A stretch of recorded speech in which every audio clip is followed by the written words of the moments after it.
That damn galactic isle. It's killing Moorhead.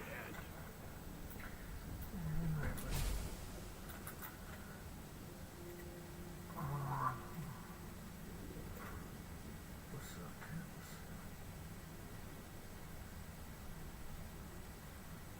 want to share with you some alternative data that has been put together by independent sources. The first of these is a research agency that's used data provided by the European Space Agency and artificial intelligence to look at the levels of air pollution in Russia to evaluate the levels of industrial output. And the second set of data has been put together by the European Central Bank and looks at the underlying fundamentals in terms of the level of trade that Russia has been involved with and compares that to the official data that's been published by the Kremlin. And once we've been through these data sets, I'll provide you with my summary as to what I think is actually going on in the Russian economy right now and what the implications of this are for Russia over the course of the next 3 to 6 months.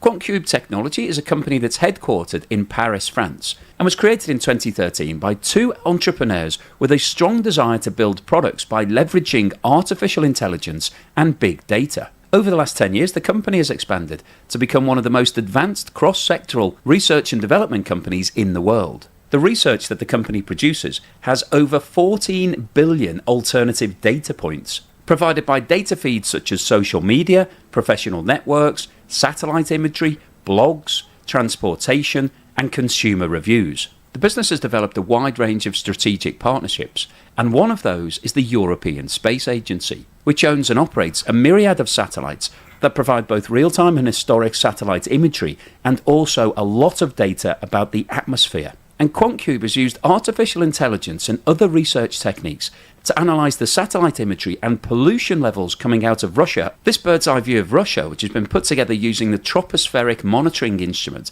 which detects gases like nitrogen dioxide, ozone, methane and others, shows that the volume of air pollutants emitted by Russia's factories has declined significantly. One of the key areas that QuantCube has focused in on is the amount of nitrogen dioxide in the air, which signifies the amount of gas, diesel and coal being burnt.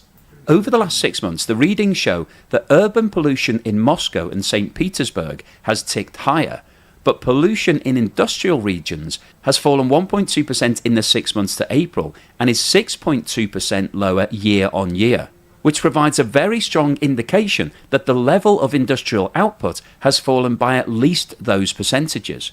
And it's interesting to note that Russia's official government data shows that industrial production climbed by 1.2% for the year to March 2023.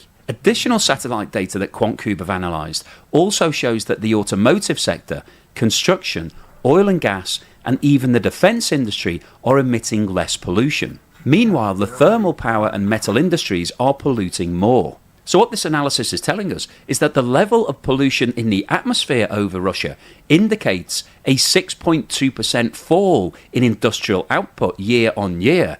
However, the Russian authorities are claiming that industrial output increased by 1.2%. So that represents a swing factor of 7.4%. And obviously a swing of that nature would have a huge impact on both Russia's economy and the level of income. As we're discussing in today's video, the invasion of Ukraine has had a huge impact on the economy of Russia, but it's also impacted on the global economy and returns on investments. And trying to find a balanced portfolio of investments at times when market conditions are volatile is challenging. And 2022 saw the worst performance since 2008 for the stock market.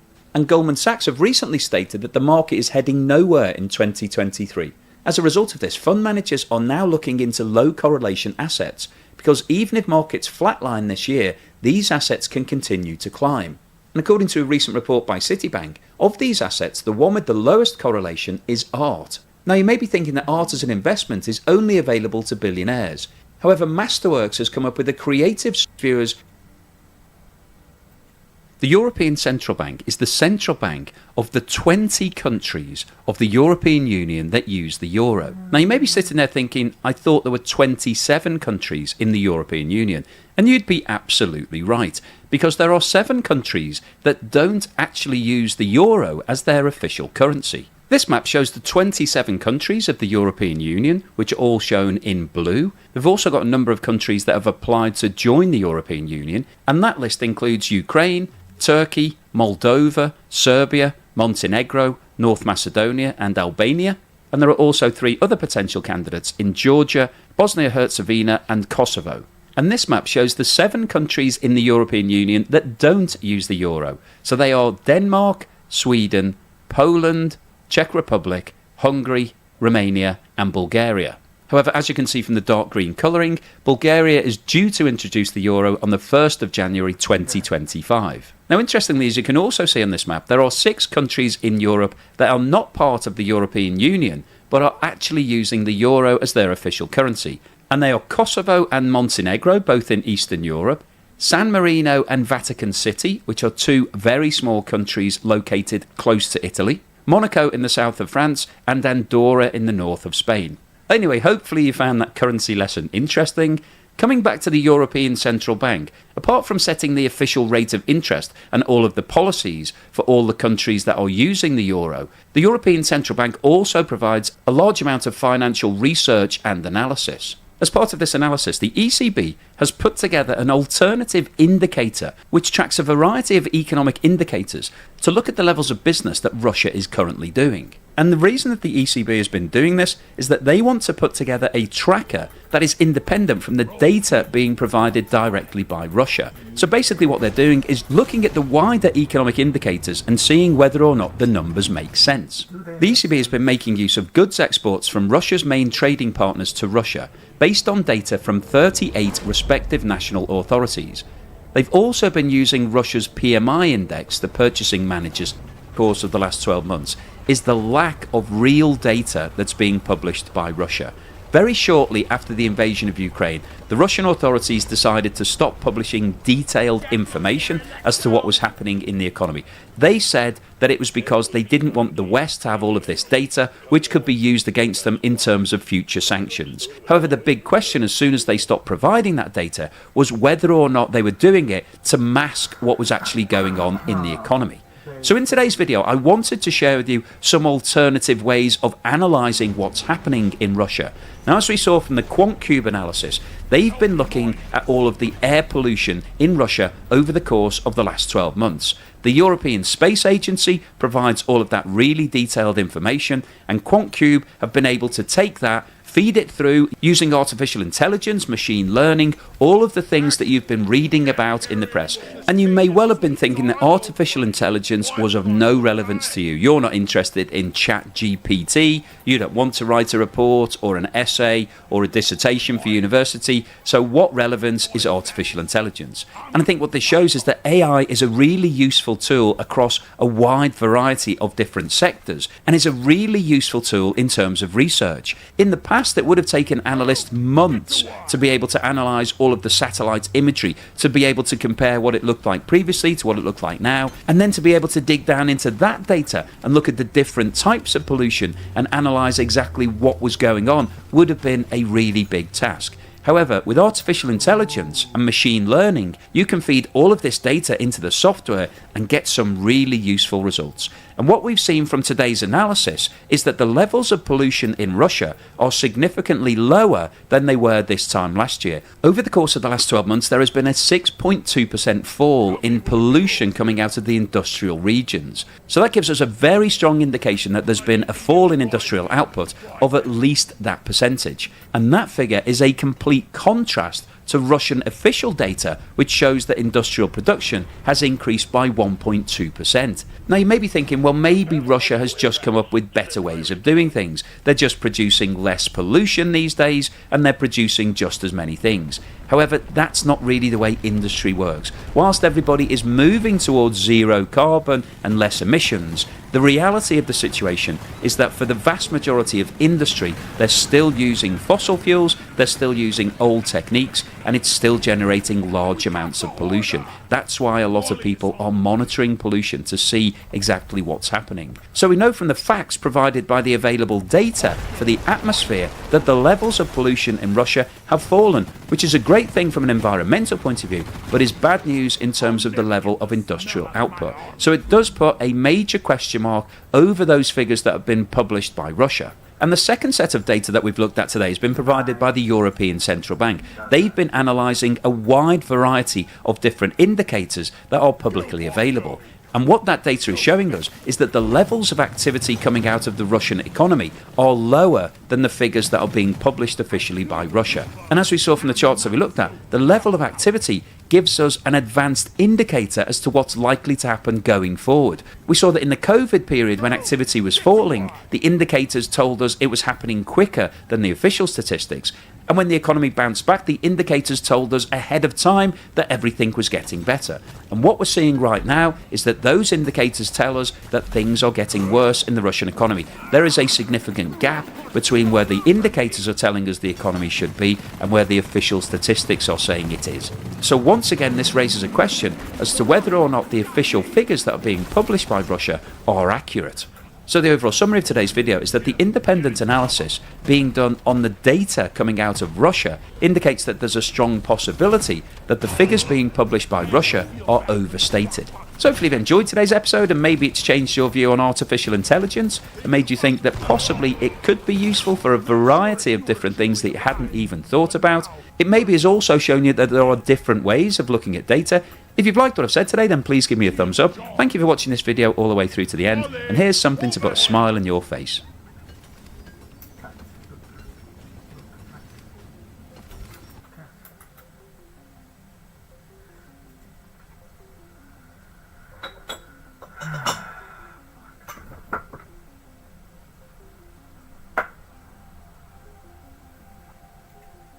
The May Day Golden Week used to be one of the peak seasons for real estate sales in China.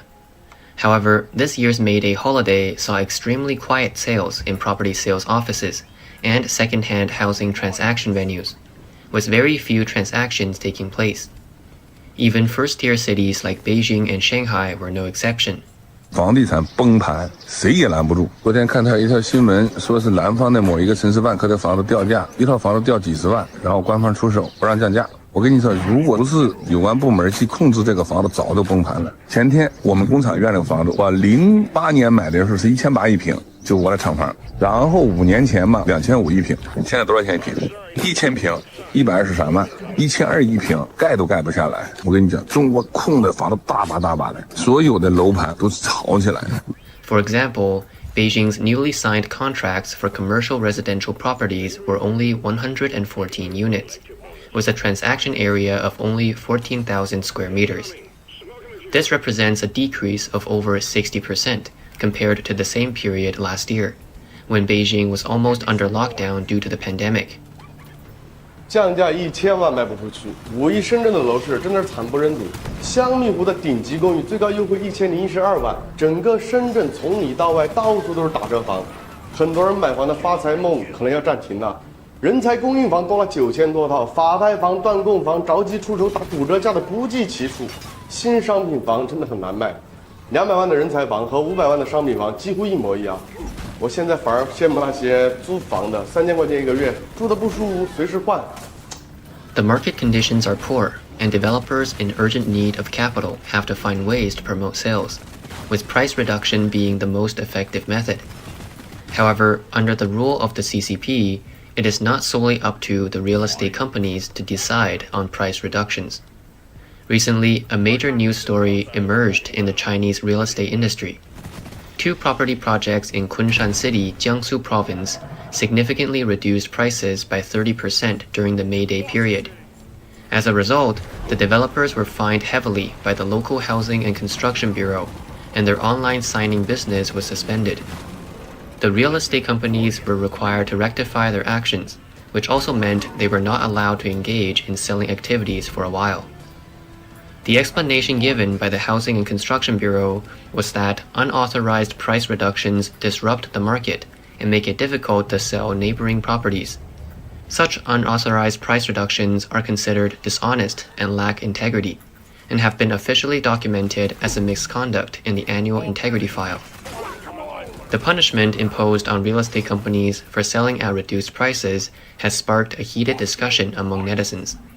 Some commented, "We have always believed that high housing prices were the result of greed of real estate companies. Sorry, we have wronged you." Others said, "Now the mortgage slaves finally know who is really disrupting the market and who is the true driving force behind high housing prices." After a brief period of prosperity in March, China's real estate market experienced a sharp decline in April. Real estate data for April showed that among the 30 key cities nationwide, except for Beijing, Shenzhen, and Chengdu, over half of the new housing floor area sold decreased by more than 30% compared to previous months. Shanghai and Guangzhou saw a decrease of 17% and 25% respectively, while the decline was even greater in second and third tier cities. 8 cities, including Qingdao, Dalian, Wuhan, and Changchun, saw a decrease of nearly 50%, and Xuzhou experienced a staggering decline of 77%.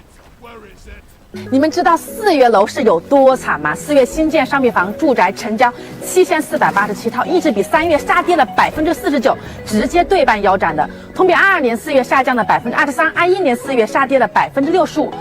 Second-hand housing market is even bleaker.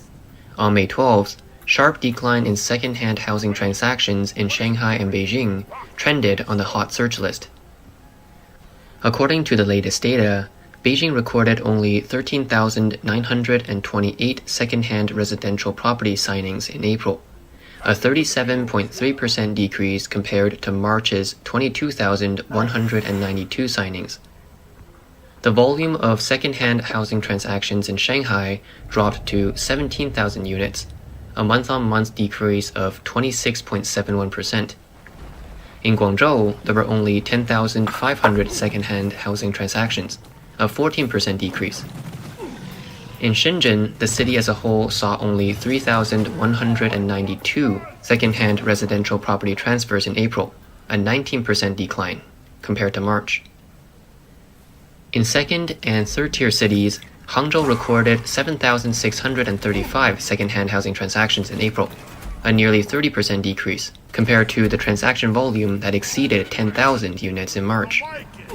The largest decline was seen in Hefei, Anhui province, with only 2,127 second-hand housing transactions in April, which is a sharp drop of 40% compared to the high of 3,532 units in February. In contrast, the number of second-hand housing listings continued to rise. The news that second-hand housing listings in Shanghai surpassed 400,000 units spread in various WeChat real estate groups. According to investigations by mainland media, this data refers to the number of verification codes for second-hand housing. A single property may be listed on multiple platforms, resulting in multiple verification codes. If duplicate factors are excluded, the number of second-hand housing listings in Shanghai is roughly around 200,000 units. However, data shows that the number of second-hand housing listings in Shanghai has been decreasing at a rate of 13,000 units per week for the past 2 months. The remaining 3 first-tier cities, Guangzhou, Beijing, and Shenzhen, have also seen a sharp increase in second-hand housing listings. This number has surged in Guangzhou from 100,000 units last year to the current 140,000. The situation in Beijing is also not optimistic, with second-hand housing listings skyrocketing from 95,000 units to 116,800 units in just 2 months, an increase of 23%. In Shenzhen, the growth rate of listings is even more astonishing, jumping from 30,000 units at the beginning of the year to 51,400 units now, an increase of 71% in just 4 months. Such growth has far exceeded expectations.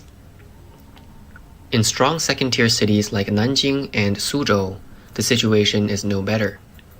In just 1 month, the number of second-hand housing listings in Nanjing surged by 22.62%. In Suzhou, the year-on-year increase reached an astonishing 500%. In fact, regardless of the city, The rapid surge in the number of second-hand housing listings is constantly pushing the limits of speculation. Once this trend continues, it will inevitably lead to increased difficulty in selling second-hand homes, longer transaction cycles, and a growing number of unsold properties. In order for homeowners to sell their houses, they have no choice but to continuously lower the price, which will no doubt result in a sharp decline in property market prices. In the video, the young man mentions that his friend bought a house in Taichang, Fuzhou province, for 1.6 million yuan in 2018. And now, even after reducing the price by 500,000 yuan, he still cannot sell it. This indicates the severity of the current decline in housing prices in the market. 我有个同学2018年在台江买了一套房子，总价值160万，首付50万，贷款110万，每个月的月供是6000多块钱。房子不够住了，所以最近他打算把这个房子卖掉。现在这个房子最多只能卖120万，直接亏了40万，再加上什么办证啊、交税啊，再加上利息等等，就直接亏了50万。The price decline in Beijing's Yanjiao is particularly alarming, with some areas experiencing a drop of up to 71%. Despite this, there are still no takers. 北京燕郊跌麻了，暴跌71%，还无人接盘。北京燕郊2016年的时候最高4万一平，如今大厂从3.5万跌到了1.3万，固安从2.8万跌到了1.2万，香河从2.4万跌到了8500，涿州从1.8万跌到了8500，跌幅最大的莫过于永清，从2.3万直接跌到了6700，跌幅高达71%，炒房客直接欲哭无泪。At the same time, due to the impact of pandemic lockdowns, industry regulations, and geopolitical factors, the Chinese economy is in a downturn, leading to many companies closing down or laying off employees, resulting in a wave of unemployment. This has also led many people unable to continue repaying their mortgages, forcing them to sell their existing properties. However, even with significant price reductions, it is still difficult to sell houses, making it even more challenging for those already burdened with debt. 我给他们报价的话是报了250万，他居然给我对半砍了，总价273万买来的，还供了快3年了。按他这个价格要跟我成交的话，我不得亏到裤裆去了。Since the relaxation of pandemic restrictions, banks have accelerated their litigation processes, resulting in a significant increase in the number of foreclosed properties. According to industry insiders, the number of foreclosed properties in China may exceed 10 million this year. 你知道广州有多少的家庭因为还不起房贷而断供吗？广州截止到今年的3月份，超过2万套的法拍房等着被拍卖。3月份单月放拍呢就有432套。这些人基本上分这么几种，一种呢是那些炒房的，把买房当成做生意，一门心思啊想投机赚钱的。亏了能砍就砍，砍不动我就便宜卖。第二种呢，那就是高估了自己的赚钱能力，拆东墙补西墙，最后把自己的房子给搞没了。还有2种情况呢，完全是自己住的，但是家庭出了什么大事，或者是被一些不良的开发商给坑了，完全看不到希望，最后不得不断供。Recently, there have been numerous videos online showing home buyers being forced to default on their mortgages, resulting in extremely dire situations. 我的房终于断供了，房子也要被查封了。我是19年买的房子，当时首付付了42万，然后每个月要还6000多块钱。去年夏天的生意不好，资金链断了，但是我才发现这3年月供一共还了21万，北京才还了4万多，剩下的都是利息。法院又给我起诉了，现在不光房子被查封了，银行卡都给我冻结了。According to media reports, the number of foreclosed properties put up for auction in China in 2022 surged to 606,000 households, an increase of 35.7% compared to 2021, reaching a historical high. As a result, the scale of foreclosures had risen to 1.4 trillion yuan, approximately $200 billion. The phenomenon of mortgage defaults in China differs from that of the United States.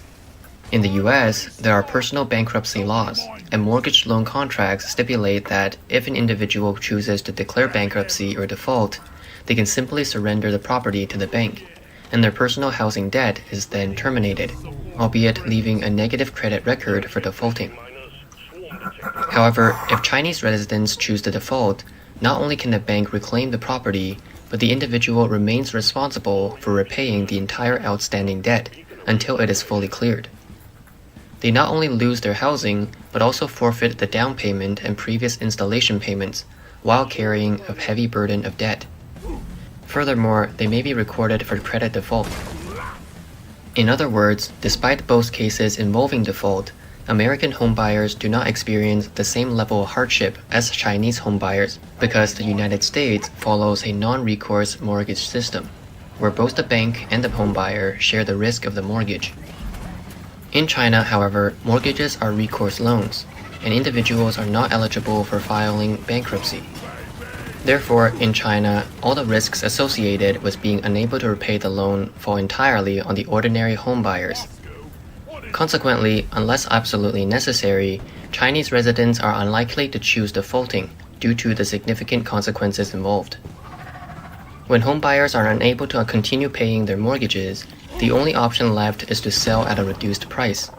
This is one of the reasons why there has been a significant increase in the number of second-hand housing listings and a continuous decline in prices.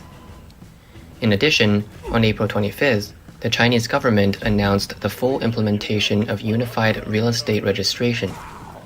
It is rumored that this move is in preparation for the implementation of property taxes. Some believe that the nationwide networking of real estate registration and information will prompt property speculators and corrupt officials who own multiple properties to sell them in order to avoid scrutiny and the imposition of property taxes. As a result, the housing supply in the market increases, leading to a decline in property prices. Furthermore, even before the implementation of property taxes, a landlord tax has been introduced. Landlords are required to pay income tax based on 10% to 20% of their rental income. Last year, this policy was piloted in 3 provinces: Hebei, Hunan, and Yunnan. Personal rental properties are subject to 10% income tax rate, while non-residential properties are subject to a 20% income tax rate. There have been reports that since the implementation of the landlord tax in pilot areas, the profits of speculative investors in those regions have been severely affected. According to survey data released by the People's Bank of China, urban households in China own an average of 1.5 properties, with over 30% of urban households owning 2 properties or more, and over 10% of households owning 3 properties or more. However, this is just an average, and similar to China's wealth distribution, a significant number of properties are concentrated in the hands of a small number of wealthy individuals. For those who own multiple properties, renting to repay loans has become a primary source of income. Now, many people are concerned that the landlord tax will be implemented nationwide, which has become one of the factors driving them to sell their excess properties. The difficulties in selling properties, heavy losses, cash flow problems, and concerns about the future uncertainties have intertwined, causing more and more homeowners to feel anxious and uneasy. Considering these factors, many professionals in the industry believe that China's real estate market will face a wave of property sales. The signs are already evident from the significant increase in the number of second-hand housing listings. Once the selling wave begins, a subsequent price reduction trend is inevitable. Furthermore, when problems arise in second-hand housing market, it will inevitably impact the sales of new properties. This also leads to continuous price reductions for new properties. The Kunshan property developers mentioned earlier, who were penalized for price reductions, serve as an example of this situation. During the May Day holiday period, the property prices in Shenzhen, ranging from affordable housing to luxury residences, were heavily discounted, with special offers available throughout the city. Donghai International Apartments had the most significant discount during this period. As Shenzhen's first international luxury residence, Donghai International Apartments attracted a lot of attention from investors. That gives them the right to shoot.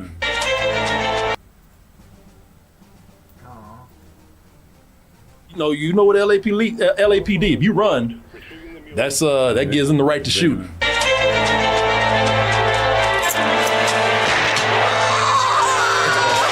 He threw that dog. That big old my buddy dog. Yeah. The one I had last week for Lawnmower Man. Yeah. Look at this. Was not a person. Look at this.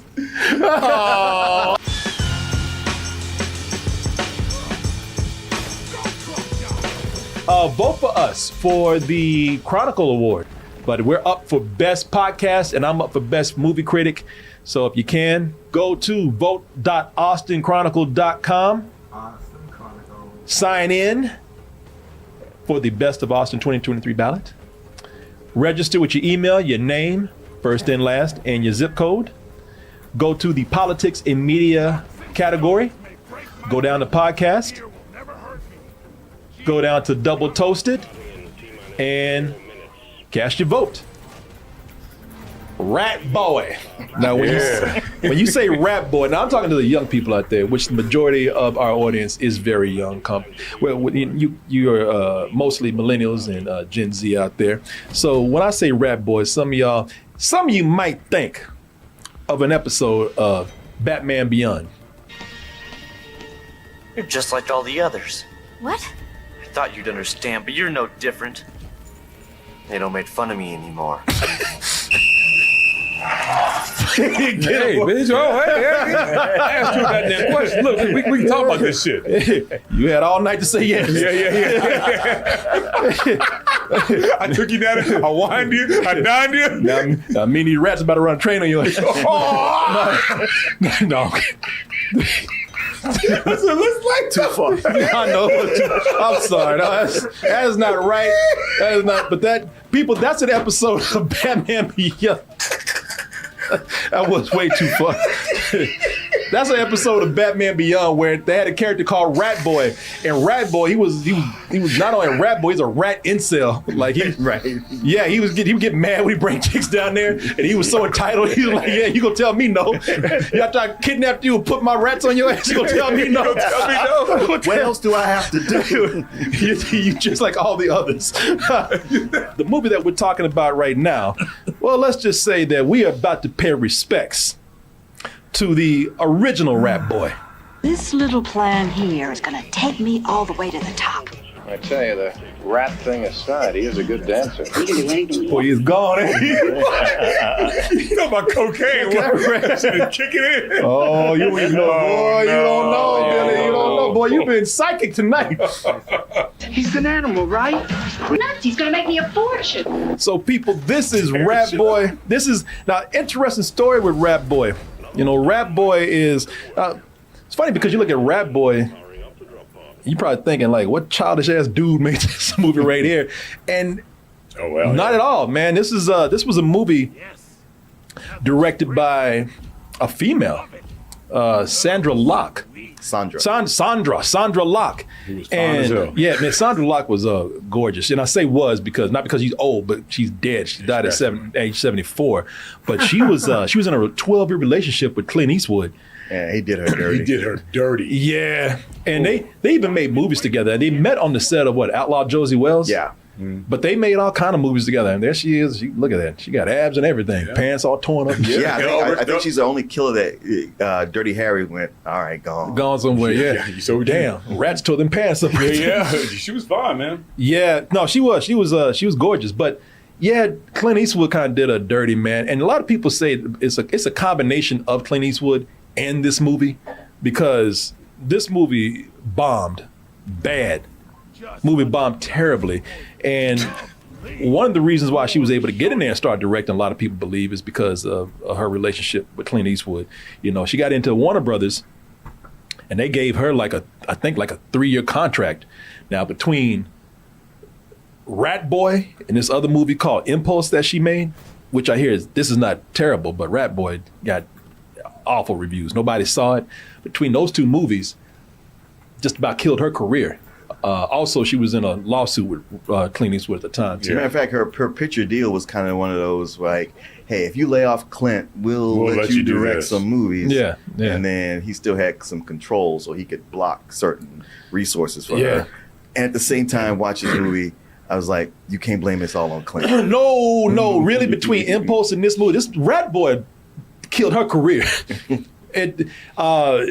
Because after Rat Boy, which is hard to bounce back from, but they gave another chance. They said, if this next movie is not a hit, that rat destroyed your shit. And the next movie was not a hit. So, you know, in between her lawsuit with Clint Eastwood, she tried to present, I think, like 30 projects, and none of them got made. Yeah.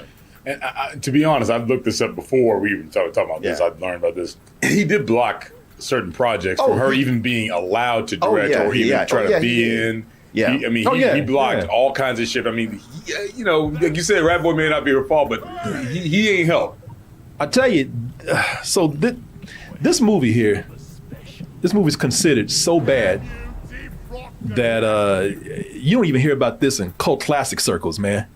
Which surprises me. Yeah, this is one where a lot of people say it's so bad, like it's bad, but a lot of people say it just ain't bad enough. You know, there's some parts where you could have pushed it. She either should have been good or if it's something called Rat Boy, I mean, this shit should have been ridiculously bad. It's just a lot of people say it's just kind of there, but it's still an outrageous thing. I would tell you this, and no one's gonna be surprised at all. There is one place that this movie did well, France. Right. You know. Yeah, between that rat and Jerry Lewis. I know, right? That's true. They were just trying to be different. Yep. Now, in a better script, I'll tell you, this could have been an interesting mix of a lot of things. You know, this could have been a fairy tale. This could have been a mix of Pinocchio, which it kind of is. It could have been a better commentary on Hollywood fame. And it also could have been a weird take about another weird animal movie. Wild, weird, wonderful.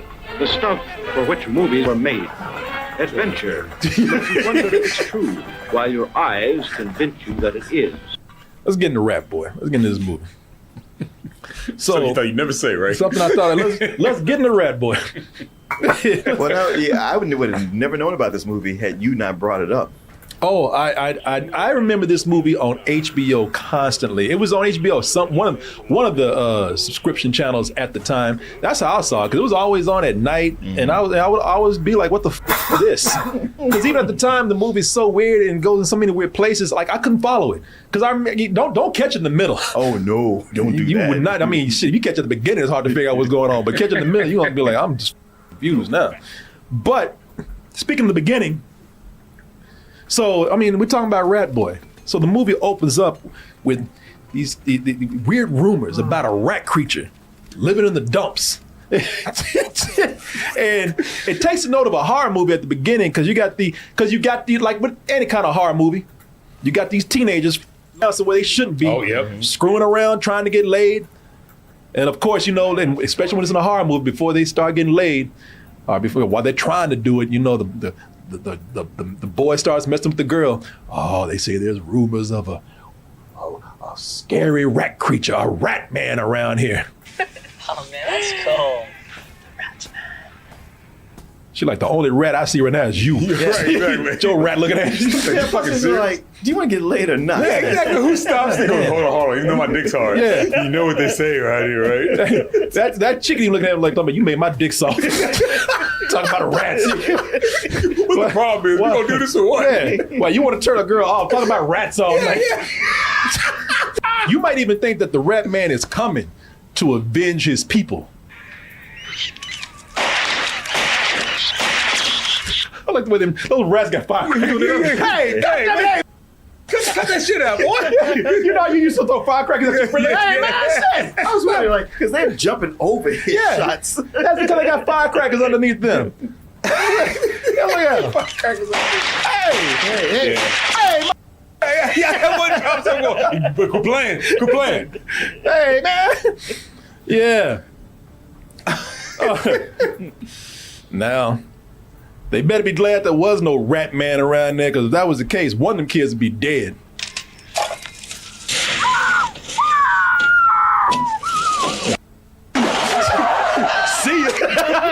boy? Yeah. Oh, that's fucked up. Oh yeah. Why is he always playing a scumbag? That redhead dude, he's the one that at the end of Back to the Future. Was he? Yeah, the one, hey, big flower, dance with your girl, before he pushes him. Oh, wow. That's him. Anyway, go ahead. Wow. But he's going to drive off with his boy on top of the car. On top of the car. He wasn't on top of the car near the end. He's like, hey, shit, man. Now, we do get a glimpse of the mysterious rat creature when he's captured by two cartoon hobos.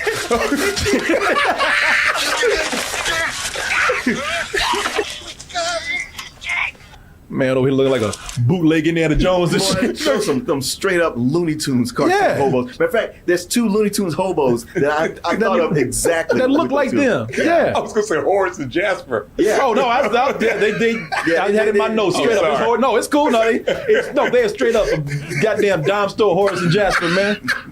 And it turns out that the rat man is real. But more of a rap boy. Do not call him rap man. Get it right. You don't want to piss off the old black stereotype. Oh my God! So where's this rat man now? Rat boy, not rat man. How many times I got to tell you? I got to tell you now. Billy Martin saw this already, but he's straight up black stereotype. This man is he's just like Uncle Remus. I'm about to say he's just a step up from Uncle Remus. So where? Yeah, Whittling? no. Oh, okay. But I'll tell you what, no, he ain't whittling. But first of all, he mispronounces words. It ain't tobacco. Well, I sell them piles and put some food and tobacco in a bowl for him. He likes tobacco. Tobacco. I'm surprised he didn't say tobacco. Yeah, I was going to say, at least he didn't say tobacco. He liked that tobacco. And also, you know he got to have that old black stereotype laugh. A couple of white guys come down our house last night. Then all of a sudden, he shook his ugly little fist at him and swore. I know that actor. I can't think where he's from. He's actually a good actor, but they got him in that yippee yap hat. Yeah. Oh yeah. Just like Jed Clampett. Yeah. Yeah, the Uncle Remus shit going on. Yeah. I guess he's old drunk that lives out there or something. Yeah, he's another bum who lives out there. Yeah. You see, he likes telling stories like Uncle Remus. I swear to God, I thought he was whittling for a second. I was like, he's whittling. I'm be like, all right. Yeah. White guys come down our house last night. Put him in the neck. And threw him in the briar patch. He said, it's okay, because I was born here. I was born in the briar patch. Now listen, Chitty. Brer Rat. Now you gonna go and get him now. Brer Rat. So now, into Sandra Locke as a character named Nikki, who she wants in some of this rat boy action. So she hears about the rat boy out there. And so she's blindfolded and taken to where the hobos live, which by the way is a big ass cartoon hobo house too. They start to look at that spitting like hobos and everything. Got that old hobo cigar, chewing tobacco. Look at that old. Oh my God, man. Boy, everything's a cartoon with them, man. They got that old, like the old floppy ass hobo hats. Yeah. And that house, that house is a big ass country bear house. It's like some shit out of a Disney movie. It sure does, boy. A little country bear jamboree back here. Yeah, they threw that together in about 4 hours. Yeah. It's jamboree shack. It's goddamn LA. They out there living like they're in the backwoods of Alabama. And just a small note, Sandra Locke's character, Nikki, she's out at the dump. Not because she's a reporter, but she's dumpster diving out there. Why? Yeah, because she got fired from her job, and she was just out there looking for scraps, seeing what the man. She mentioned, she's like, man, you can find all kind of cool stuff at the dump. Damn, she's rat girl. And then she overhears this about the rat creature, and she's like, ooh, let me get in on this. I lost my job. You found all cool stuff at the dump. Well, still looking for another job. Let me go dig around the goddamn garbage. Like a rat girl. Rat boy? Yeah, we get along real well. He likes garbage. I like garbage. Yeah, me too. Shit, she was looking for a date with Rat Boy. Oh man. So she goes out there, to the man. Shack, to the country beer shack. Still smelling like shit. Still smelling like garbage. And she goes out there and tries to pass herself off as a reporter. And it's a good thing that that's the case, because her line is bad, but these are just couple old dumbass hobos, so they buy into it. Newspaper, television. Well, neither really. I'm an independent. I do special assignments. An independent? She said she was a reporter, honest. So they said, all right, you want to see this rap boy? And they said, all right, well, that's exactly what you're going to get.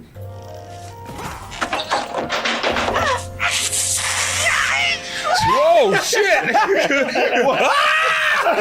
Shit, and by the way, anybody would do that. Anybody would have. They a rat face popped out. I'm telling you. Damn, she's in this movie, man. I mean, for somebody who had something to prove. So somebody who's, yeah. Yeah.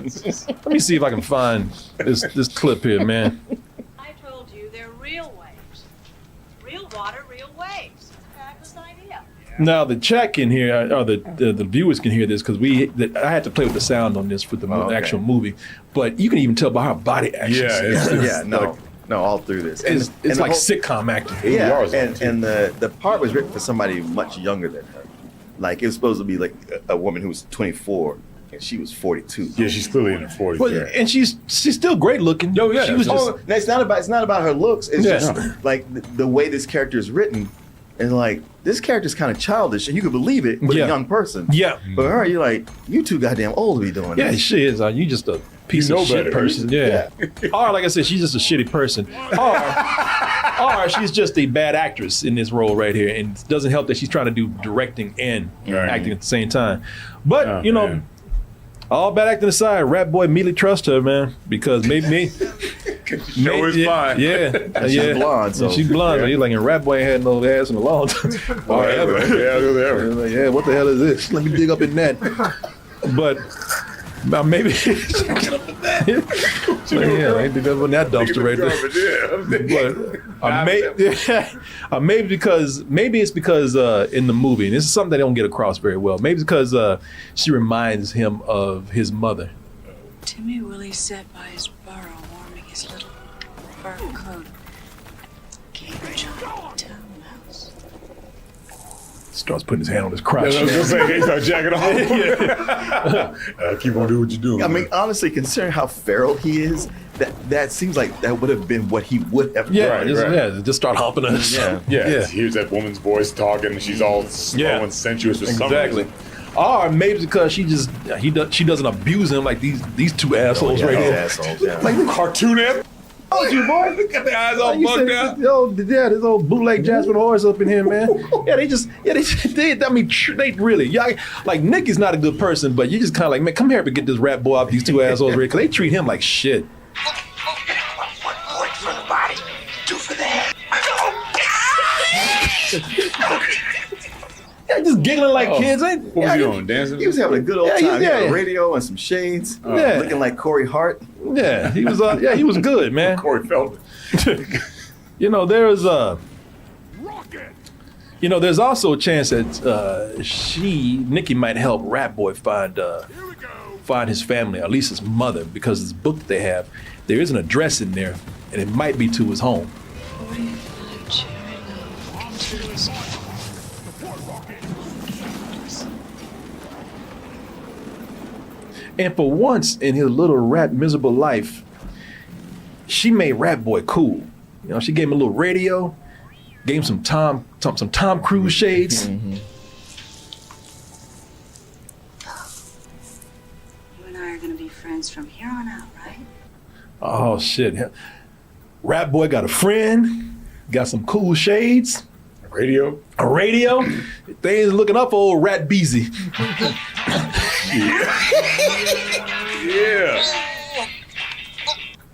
Rat Boy is actually a rat woman. Rat Boy is played by a woman named Sharon Baird, who was a musketeer at one time. Musketeer, Musketeer at one time. She might have been musketeer. I don't know. She was a musketeer at one time. Also did some stuff. If any people our age, you might remember the Sid and Marty Krofft shows. They had HR Puff and stuff, and I always had these puppets that played. Always had these costumes that required little people to be in them. So yeah, it's What year did this movie come out? 86? Yeah, 1986. So yeah, and she's still alive. Last time I read, I think she's like 76 years old now. you saw Rat Boy getting down in there. Like, get down like a motherfucker. Yeah. Things coming up roses for Rat Boy. Trying to get his groove on. Look at that. He said, shit, everything looking up on Rat Boy. I call this move. Shit, people gonna learn to love Rat Boy. Yeah, right. They gonna respect me. Rat Boy going somewhere. Give me something now.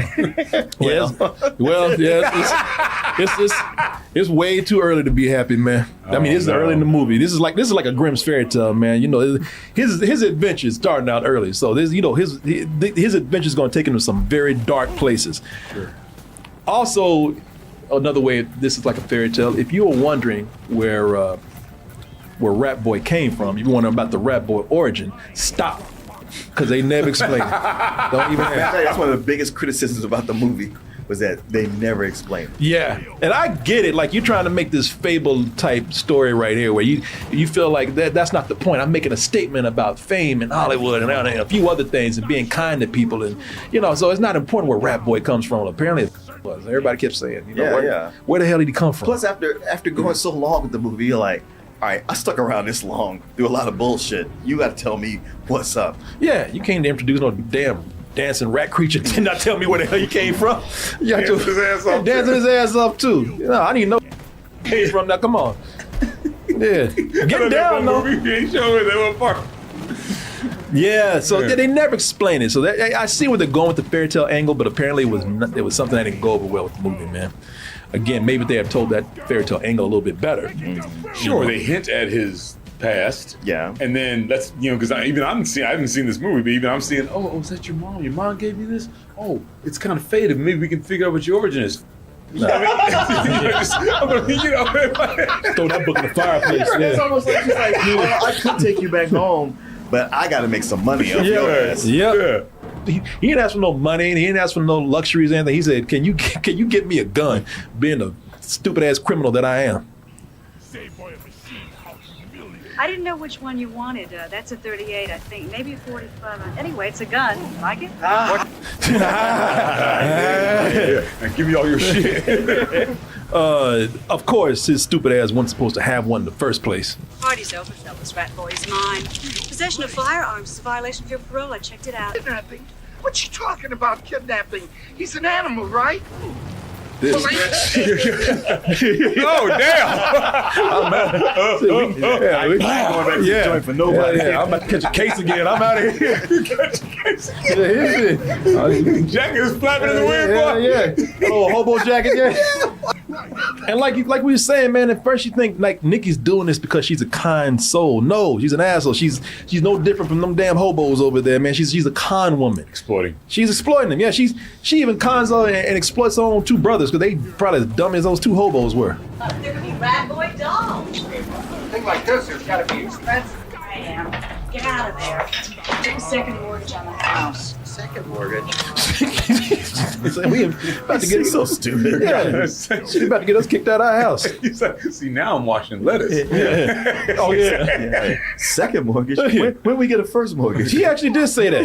When you bought the house, yeah. you idiot. The house. Second mortgage? I didn't even know there was a first one. You know what? They deserve to be con. Yeah, exactly. Yeah, that's why he's still around her.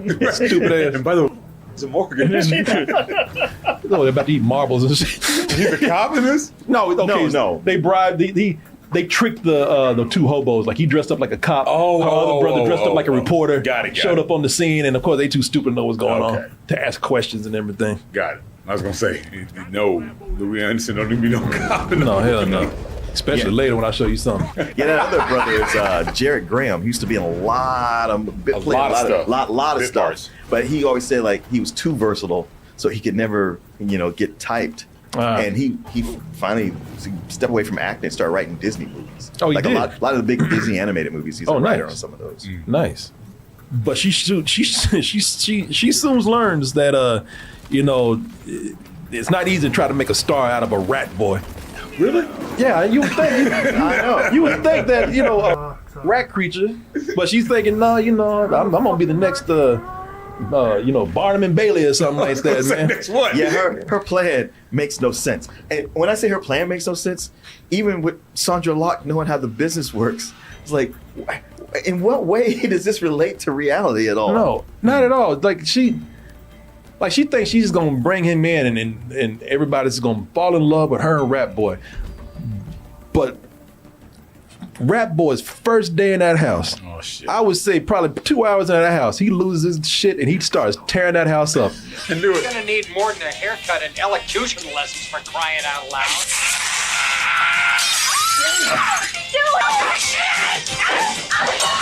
Tear that up, boy. Like, yeah. You have less destruction from bringing home a real rat. Yeah. I know. Shit, you have less destruction from bringing home a chimp. Yeah. You lucky he didn't bite y'all's face and noses off. That's how it always goes in these movies. They bring something home and it tears the house up first. Tears the house up. And he just, for some reason, he don't like Louis Anderson. Louis Anderson come in, he's like, you fat.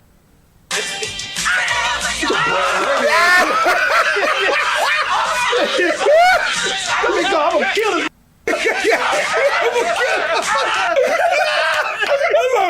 Let me go. Like, I'm gonna kill this mother.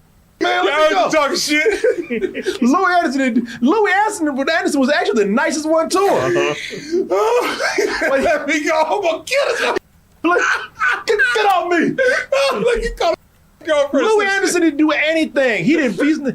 He's the one that is least okay with this plan. And he's the one that's been nice to him. He ain't touched him. You should have come in that room. Man, he's been hanging back. But the moment he walked in that room, he's like, and you! You mother... Let me go! I'm gonna kill this mother... Let me go! Let me go! He said, you come in. He jumped on him quick, too. He was like, oh, yeah, you want some too, huh? Like the tall brother been talking shit the whole time. Oh, my God. Yeah, he's the only one that sort of has some sense. He's like, oh, Jesus. Can we get him out of here? Yeah. This is not going to work. What are you doing? You're spending all our money. Rat Boy's like a dog when they see their reflection. So look at that bitch. Come here. And look at Louis Anderson, he's doing nothing. He's like, I'm just going to lay back and do nothing, man. And that's why Rat Boy's mad at him. Louis Anderson's like, what the I do? Not a goddamn thing, and that's the problem. They had no business. They had no business bringing him up in there. No. Shit. No, that's the point where you're like, this is a wild thing. Yeah. This cannot be in civilization with us. This is a wild creature, and if it is a human, it's a human that needs help. They can't do it. That's the most obvious thing is that whatever this is, it needs help. Like better help. Shit, he needs the best help he can get. Yeah, I don't know if better is going to be enough. Is there a best help out there? Because better ain't going to better ain't going to cut it. Yeah, no. Look in the mirror. I don't know if better's going to do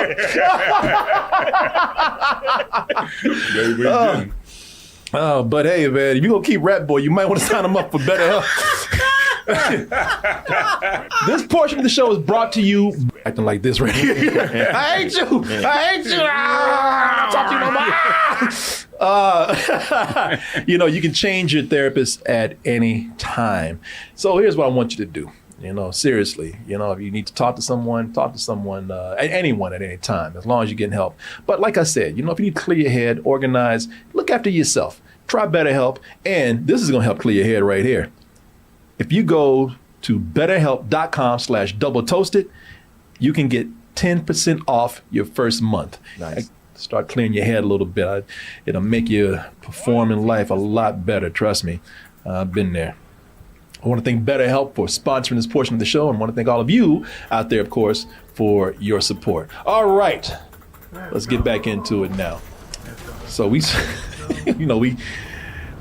kept playing the clips where, you know, Rat Boy's tearing up that house, going ape shit. But goddamn. You would think this when you would, I don't know, call animal control or something, try to get this little bastard out your house. That does not stop Nikki. You know, Nikki wants that fame bad. Nikki sees dollar signs. Yes, she does. And fame. Yep. And this is where we start to get into the commentary about fame, or at least that's what they try to do in this movie. And she's seeking fame at any cost, so she's relentless with it, man.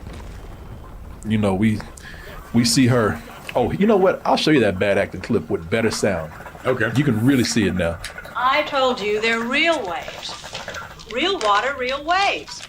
Just because people don't live at the ocean doesn't mean that they can't go surfing. It's a fabulous idea. Damn, Jesus. Yeah. He's like this. He's like this. Like, for real? You want to try that one again? Damn. Sandra, take 2. I know you're right, bitch. Let's go. Just because you're not at the ocean. Yeah. Oh my God. Damn. Ocean. I mean, keep in mind that she's been acting. I think the problem is that she's trying to direct and act at the same time because she's been in stuff before. Yeah, but it's just weird though because when she does this, all of a sudden she's got this transatlantic accent like she's Katharine Hepburn or some shit. Yeah, I don't know. Just in this scene, I didn't hear it before. Right. But I tell you that her trying to get famous, that does not stop her. She's going to studios, getting kicked out. She's stalking. Yeah, they let security come bring her arm in arm. You know, the only thing they didn't do was just throw her ass. She's stalking executives. Yeah, I'm sorry, honey, but I'm late for an appointment. But if you just look at this picture of it. Like, this bitch is crazy. I mean, on one hand, I admire her persistence, but on the other, your plan is right. What is that? I'm just going to show you a half human creature, and people and the executives are going to like, oh, well, let me sign him. It's dumb. Let me. Yeah, you might like, just look at him and you'll put him in a movie. Yeah, you might as well just hand him a real rat. Right. What is that? Look at this picture. Jesus. I know the way he just said, this bitch is crazy. Right. Watch your feet. So she finally finds an end. But, you know, we're talking about the cost of fame, and, you know, like I said, if this had been a better movie, we might have had that message delivered a lot more, in a lot more meaningful way. But, you know, she really wants somebody to see Rat Boy. Of course, you know, people want to drive off on her ass when you say show the pictures of rat creatures. Goddamn, go to Universal and talk to them about that shit. Don't play that shit over here. Make another goddamn Dracula movie. Get this shit away from me. Frankenstein meets the Rat Boy. They might do that for you. Yeah, I want this shit though. Here, Warner Brothers. So everybody turned her ass down, so now she want to get something. She want to get something done. She got to get a little ass. I knew it. I'm having a little party at my place Friday. We'll mix a little business with pleasure. Meanwhile, that rat still turns. That rat still. It cuts right to that.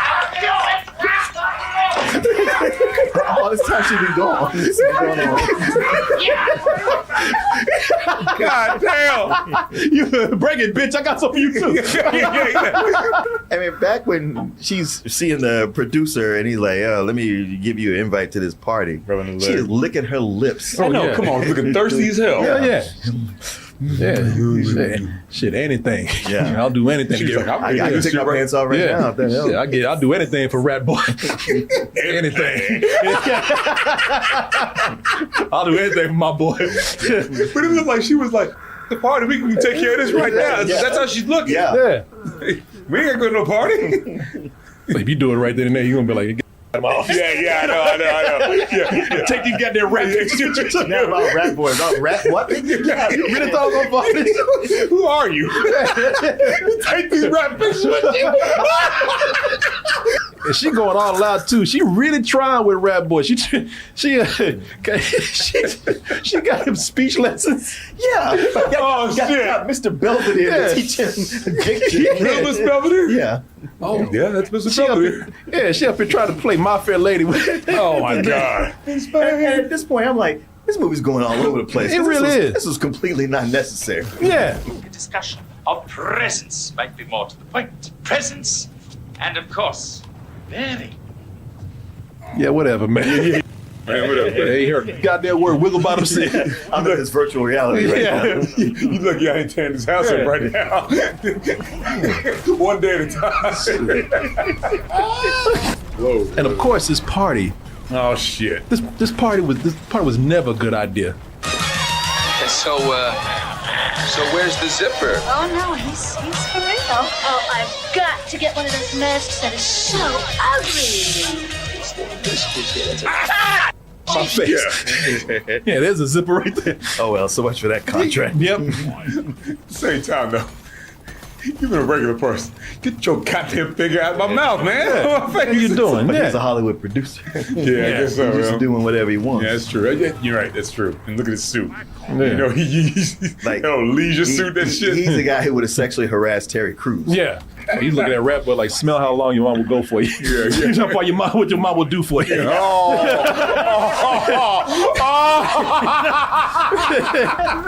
Check this out. The only reason you here. Your mom must really love you. Smell this. Yeah, boy. I tell you, it looks like the party. You know, that was not. It was a bad idea. But for a moment, it looked like the party might go well. You know, you pull out them smooth moves. Yeah, smooth rap moves. Kevin Nealon back there. Oh, it is. Yeah, it is Kevin Nealon back there. Looking like. Yeah, there's a lot of people in here. You'll see some. Yeah. You'll spot some right here. He is a good dancer. Bill Maher. Bill Maher. Yep. Bill Maher is in this. Rap Boy's getting down at this party, man. Rap Boy's going off. You think, all right, it's going well, but you know the reason why he's so comfortable and dancing so much, man. Well, that's because he ate cocaine. He didn't do lines. He didn't do no sniffing. He ate cocaine.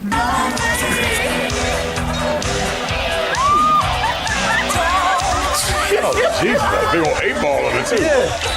Somebody dropping or something? Yeah, they're dropping cocaine all the. Man, look at it. It's the 80s, bro. Everybody's dressed like they do cocaine. Yeah. So they just dropping this shit. Well, we got more. Don't worry. Everybody had cocaine clothes, cocaine haircuts. Cocaine. Yeah. The whole world was Miami Vice. Yeah. Sure was. Yeah. Everybody living like Tony Montana back then, man. And of course, that shit starts kicking in hard.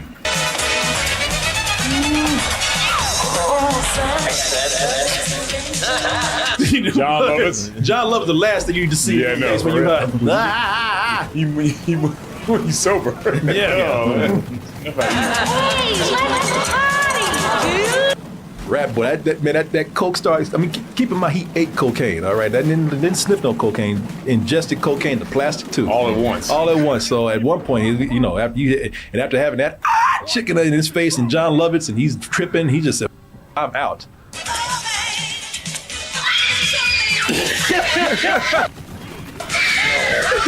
Well, remember, he sees Bill Maher walking off with his girl. Yeah. Hey, Eugene! Slide on out this. Oh, yo, this part is crazy. Boy, he did not think this through. Leaving the party, you know, jumping down. So now... Rappelling down. Rappelling down. He didn't just leave. Exactly. Hopped out there like a damn ninja or some shit. Yeah. So now he's in the scary streets. And high. And high as hell. And shit, he's high. The streets are scary. Oh, and you know it's bad because they playing rap music. Oh.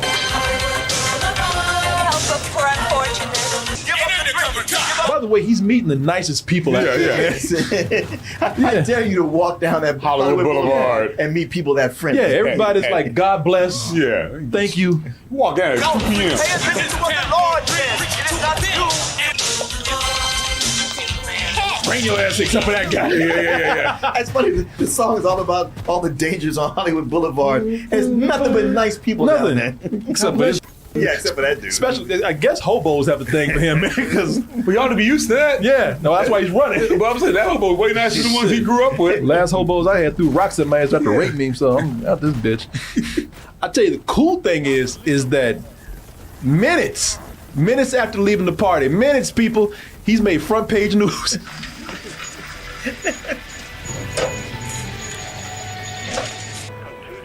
And they use that crazy ass photo. You know, he's like, I can't believe they use this picture. I told that bitch. Yeah. I've got to pose next time. And keep in mind, people, not only is it minutes after he left the party that they got that publication out, but also apparently no other shit is going on in LA, so he made front page. He made headline front page news. It's funny too because we see now Nikki's just not only greedy and self-centered, but she's irresponsible. You know, and the brothers ain't any better. And Louis Anderson said, "Shit, after ass whooping I got." He said, y'all catch him. I ain't going after him. Hey, now, he could be anywhere. Yeah, I'm gonna sit right here. Yeah, you know, first of all, you know I ain't gonna run anyway. Right. Second, he ain't gonna whoop my ass again. I was like, I don't need him to come after me again. Goddammit! You think I'm gonna run towards an ass whooping? I'm gonna just watch from here. If he comes back. Yeah, you got this, brother. Yeah, you know, this is where the movie starts to feel like Pinocchio in a way, man.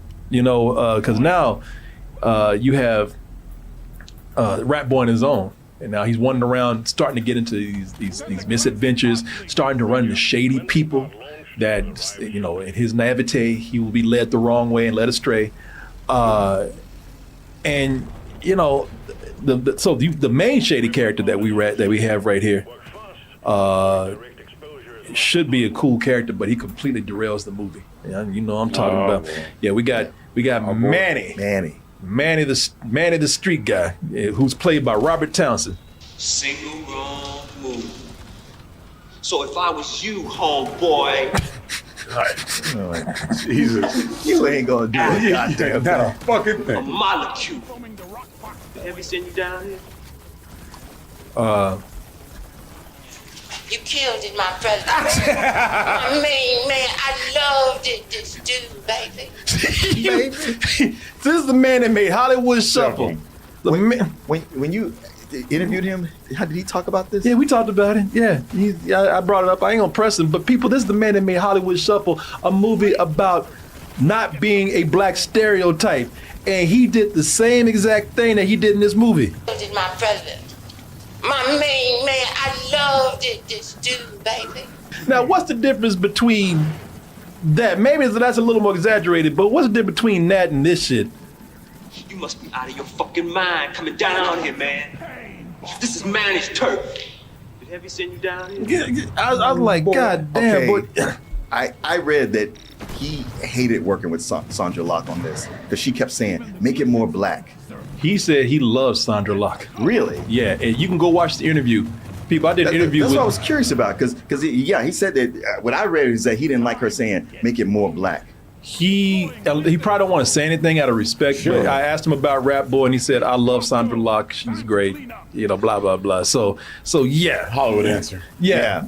I didn't press him for anything. I just said, yeah, you and Rat Boy. You know, I was like, that's all I said. I was doing Rat Boy, you know.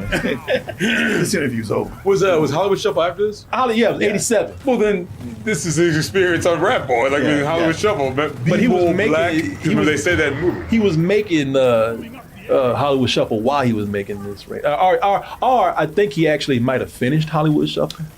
Before that, so I don't know. But that's crazy. It probably informed his writing process of like, this is the kind of shit they make you do. Yeah. Big on mercy either. So if I was you, homeboy. This is the worst black street stereotype I've seen. If you're gonna be a black street stereotype, at least be threatening. Because this sounds like a dude from the suburbs trying to act black. It does, doesn't it? Yeah. Homeboy. Word. You know, I mean, this sounds like a white person going about drugs in the hood for the first time and trying to be down. Or it sounds like Quentin Tarantino when he was on 106 and Park trying to promote trying to promote Django Unchained. It made me think of Malibu's Most Wanted, where you had the Tay Diggs and Anthony Anderson. Listen, my fight dog. Slapping your ass. Rat Boy likes he likes this dude, baby. Who's he with? They're getting along. And they're like, I do believe he likes this jive ass fellow. It's funny, after they see them both go down and do a line. Oh, that's why. Rat Boy got some more of that shit. You know, Robert Townsend's character could have been like Jay Worthington Foulfellow or something, you know. But man, his performance is so bad in this movie. Like I don't want to. Like Robert Townsend, when I interviewed him, he was so nice, and he didn't talk shit about Rat Boy at all. He was actually, and I didn't ask him to talk shit about it. I remember you in a movie that I saw growing up, and it was a crazy film. And he went on talking about Rat Boy and how, you know, it's one of his earlier movies he was acting in, and he said, "Oh, I love Sandra Locke," and yeah, you know, it was an experience. But he is terrible in this movie. Okay, look, I'm gonna level with you, man. I don't know what kind of problems you got, Big car, people waiting on you hand and foot. Oh, Jesus, boy, I was in pain. It sounds like they're rewriting the lines right before he said. Yeah. Which could be. So it's not good that he sticks around. You know, it'd be different if he came in just for a bit part and was out. You know, again. Shit, he takes over the movie. Yeah, I know. Like that damn Fox right there. You know, he came in, Tokyo's life, and he was, he left. You know, went to. Yeah, he sure did. Went on his way. He's like, John Witherspoon is in here. John Witherspoon is funny. Wow. Yeah, John. There's a lot of people in this movie, man. That probably subdued for John Witherspoon. It was, and John Witherspoon was actually very funny. Well, how come he spoke so much? Don't worry about it, bitch. Yeah. We doing business or not? I know we doing business. I know somebody like it. Yeah. I prefer I to don't like that freebase. corny ass music either. Make me nervous. Hey, where's the white part of your eye? White part of your eyes. And by the way, keep in mind that, this is one of the reasons why I don't like this movie, because I could believe that Sandra Locke is telling people to be more black. Between Uncle Remus and, Robert Townsend here, man, I'm just like, Jesus. All these people are just, black stereotypes up in here. The two we got. The presence of Robert Townsend in here, it brings the movie down because it adds to the confusion as to what this movie wants to be. Yes. Because this movie does not balance the comedy well in here. There's very few parts like John Witherspoon's part right there. But I will tell you this, there is some comedy to be had. Not intentional, maybe a little bit, because every time Rat Boy loses his shit, it's funny to me. Manny tried to get some prostitutes for him and Rat Boy, and Manny was looking out for Manny. Well, first of all, Manny, it was for Manny, and Rat Boy wasn't having it. He said, "I give Rat Boy this. He got some sense." Rat Boy, first of all, Rat Boy, he said when Manny got those prostitutes, Rat Boy said, "Hey, start the car, drive." Huh? Now, the reason why he told him to drive is because he knew if they were driving, them hoes couldn't get out the car when he started beating the shit out of them. Oh my. That's Susan, remember, and the one up front is Louise. Just Louise.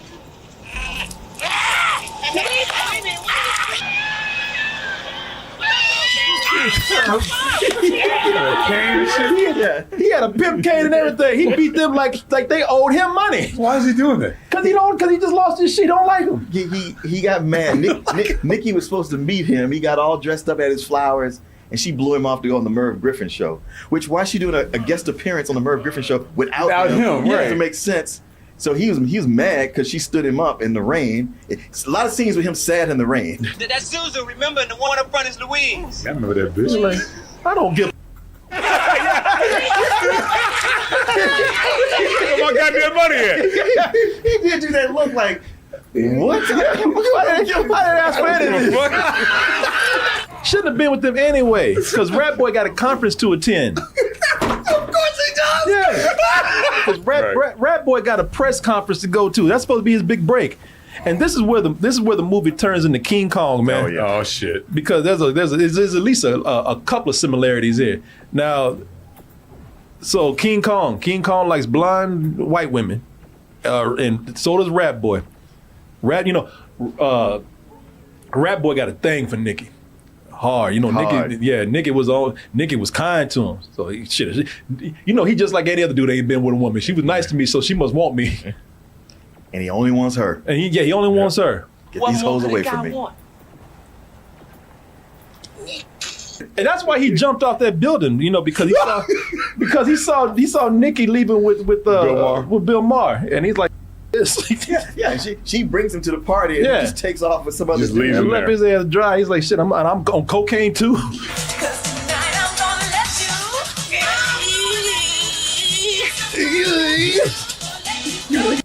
Omar. He's like, none of my watch, goddamn. I'm surprised he didn't jump down on them. Yeah, exactly, land on the car. Like spider monkey style. Yeah, his damn squirrel monkey and shit. Yeah, he's jealous of that. So so when they try to put Rat Boy on display over at the at a theater, King Kong It's just King, like King Kong. They start flashing those lights on him, and the cameras going off, and he starts losing his shit. That's the man who took it. You said. The funny thing is, it ain't enough to show off, hey, we got a rap boy. Yeah, Mr. Belvedere teach him the soliloquy to Cyrano de Bergerac. Okay, come on, he's supposed to go out there and recite that. After a couple of days, he's like, well, shit, I told his he's like, I'm out. Make the lines. He ain't putting this on me. Hands up! Dog for all show! Freeze! Freeze! Close the Rap boy's going rap boy. I told y'all when he looks at you like, you better get there. So was he couldn't remember? Is that what he said? No, he was freaked out by the lights were reminding him of the helicopter. Oh. So now he started losing his shit, and he starts climbing stuff like King Kong. Tarzan. Down to the opera. Now this dude gonna come up and try to be a hero. Watch I know. Don't worry, I got it. Like, shit, man. You know what? People laugh. People like, that's what you get. Left him alone. Yeah, just left him alone. He falls. Yeah, of course, when he goes high, that means he's gonna start tearing up shit. He tears that theater up. Boy, just like he did that. He tears the theater. Get this shit out of my face. I put the. I told you about that. What the hell doing here? I told you what he's like, man.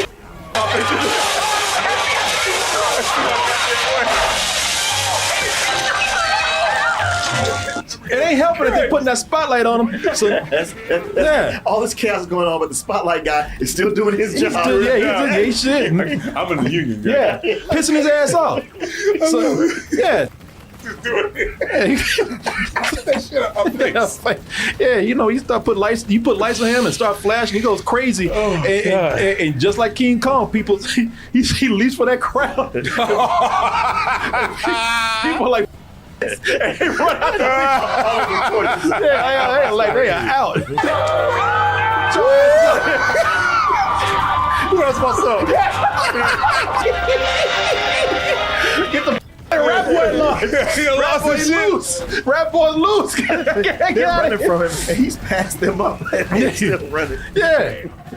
They acting like King Kong broke loose, man. There's a goddamn little rat boy. Wait, where he jumped out that thing, boy? Like, yeah, the hell with all y'all.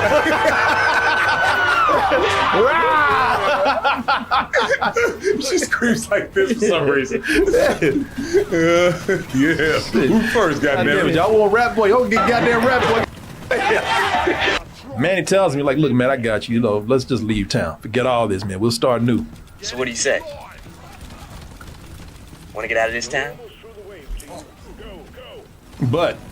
And it looks like they're about to, but on the way, Manny gets distracted and pulls a Billy. Oh man,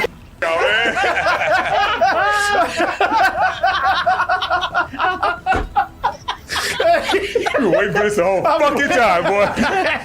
Billy was having such a good time. I sure was, man. He is having a good time. Hold on. They work your cutting, girl. Man, the big ones got legs like I like. I think if I'm lucky, I can score with both of them. Yeah, like I like. Yeah, I know. He likes the thick one, right? Of course. And which one's the thick one? They both are. And he's like, hey, man, but hey, you know what? You sit back, rap boy. Just give me about an hour and a half with these chicks, man. I'll be right back. They're going to drive me over to their place. Now, if something's happening, I'll be back in an hour and a half, max. I swear. 3 hours later. In the rain. Yeah. He's in the car. He out there in the rain because he got tired of waiting on him.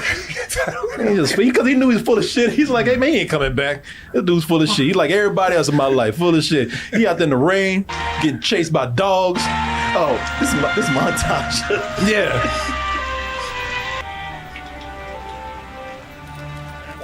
Bring your ass. Bring your rat ass in. Don't come back here no more. Yeah. I'm like, his fighting skills go up and down, boy. He's beating the shit out of grown ass men, but he's chasing dogs. Well, chasing them. We had to say, come on, yeah, a pack of wild dogs. That's true. That's tough. But it's like, well, he got to have everything happen to him. He getting rained on, getting chased by dogs. Oh my God, something else happens right after this. You like, God damn, y'all pulling out all the stops. Sure. But he does reunite with Nikki, and I will say, I wish the rest of the movie could be like these little small scenes, because I think it is a good scene, and I don't think she's terrible in this scene. It's probably because it's a scene that feels sincere. For me, it was always just the next terrific scheme. I'm just a window dresser. A window dresser without a job. You terrible actress. I was going to say, that might be a sincere scene, but she's terrible. I'm sorry, I take it back. Even Rat Boy, like, damn, I can't look at you.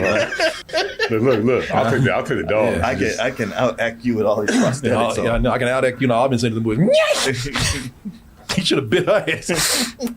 I'll tell you, because the police come after him. I love this scene because this cop is he's trying to tear gas Nikki and Rat Boy. Damn. And he runs up, because they hide in a barn. And he runs up to this barn and does a layup like a basketball player. We know you're in there.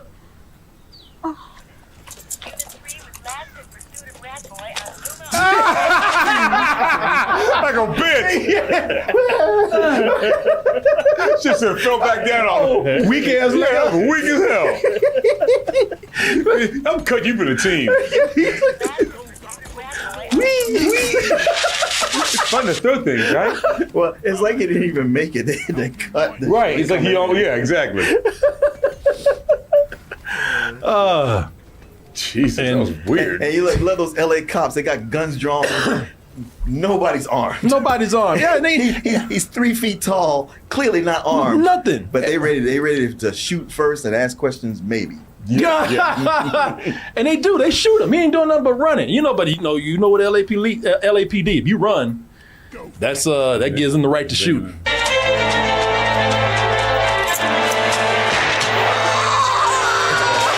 He threw that dog. That big old My Buddy dog. Yeah. The one I had last week for Lawnmower Man. Yeah. Look at this. Was not a person. Look at this. One of the last things we see with him is Rat Boy is up in a tree.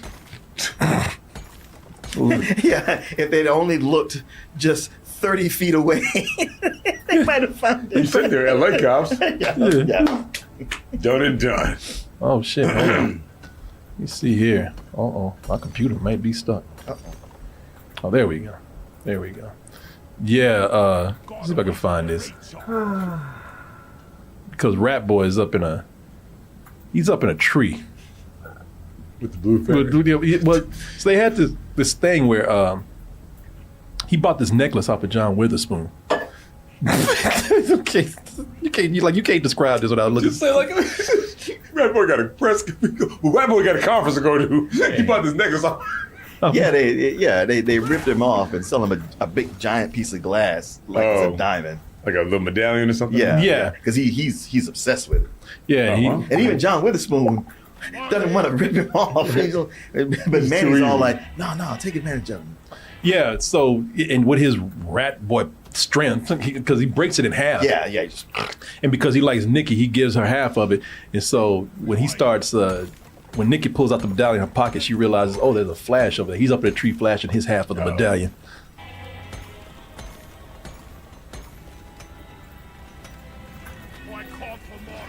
Broke it clean in half, too. It sure did, didn't it? Well, the shit was cheap. Yeah, it was. I'm here. Bitch, you see me. And by the way, his name is Eugene in the movie. He wants to be called Eugene, not Rat Boy, because who would want to be called Rat Boy? Right, yeah. And that's the end of the movie, man. When she sees that he's alive, everything's okay. He just runs his little ass off into the sunset. And what's funny is that they seem to both be under arrest. That's what I'm saying. Yeah. But once he's dead, they just let her go. They just let her go, and he just runs off into the sunset, and that's the end of the movie. And this is one of the things I remember about the movie, because I always thought, was that really the end? Yeah, he runs off into the sunset, and the credits roll.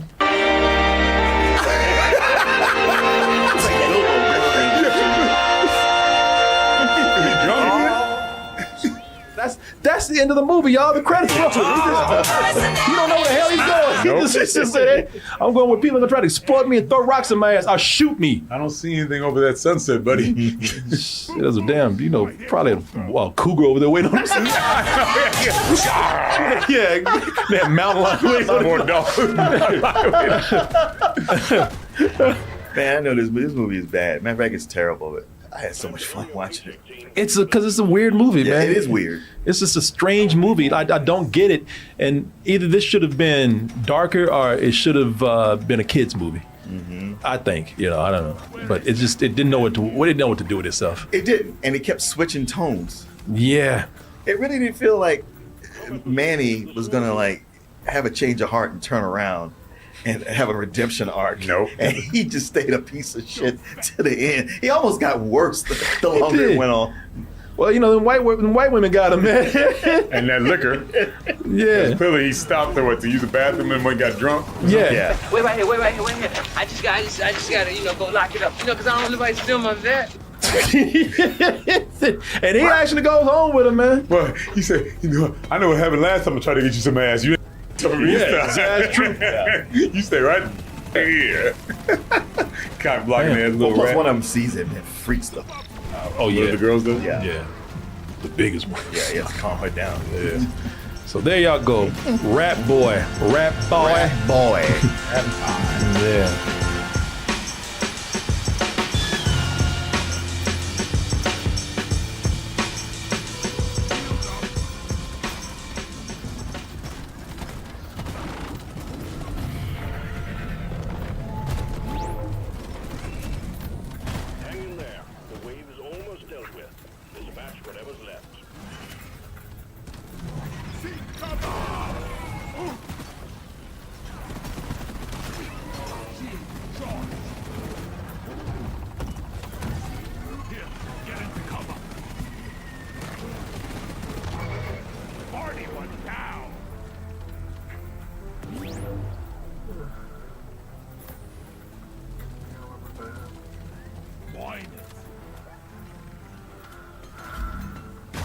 Pesticide coming up. Shield ready again.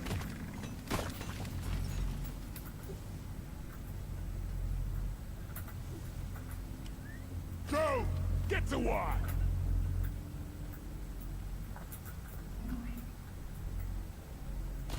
Access provided.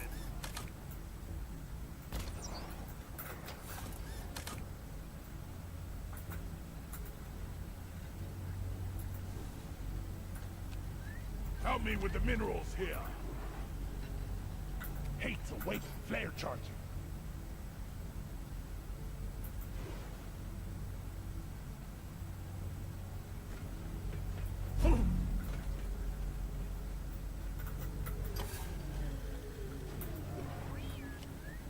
Mine it.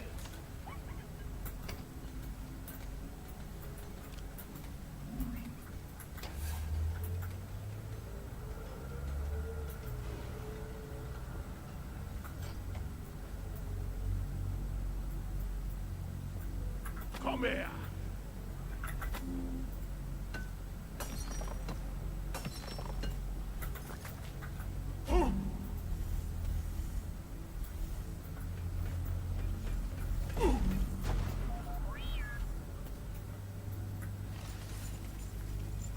Good work. All objectives have been achieved. Call the drop pod when you're ready to move on. The ride home is on the way. Drop pod inbound.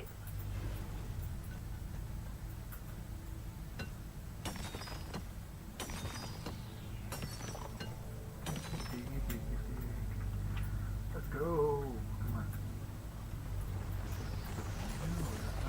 Whoopsie doopsie. Drop pod arrived. Mule is returning to LZ. Drop pod departing in T-minus 5 minutes.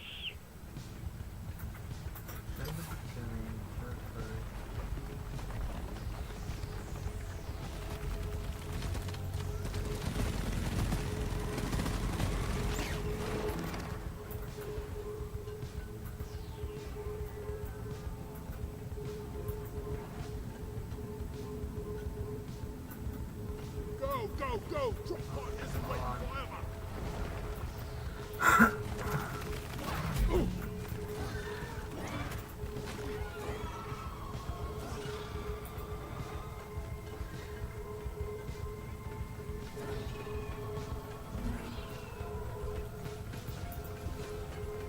Sugar. Yeah.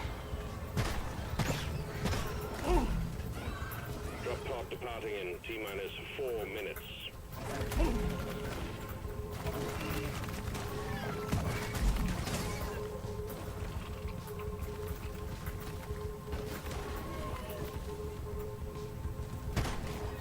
Move it!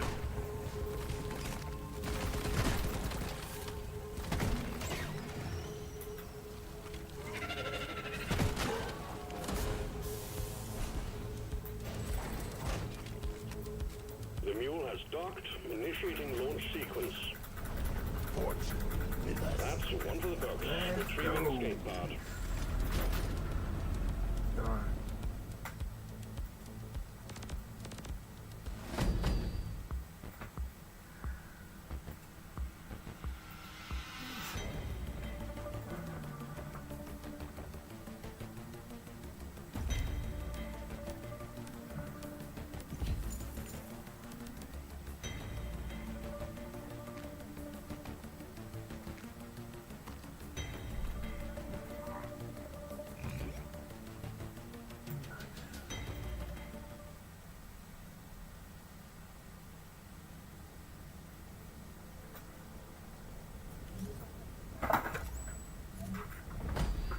Another cave cleansed, minus.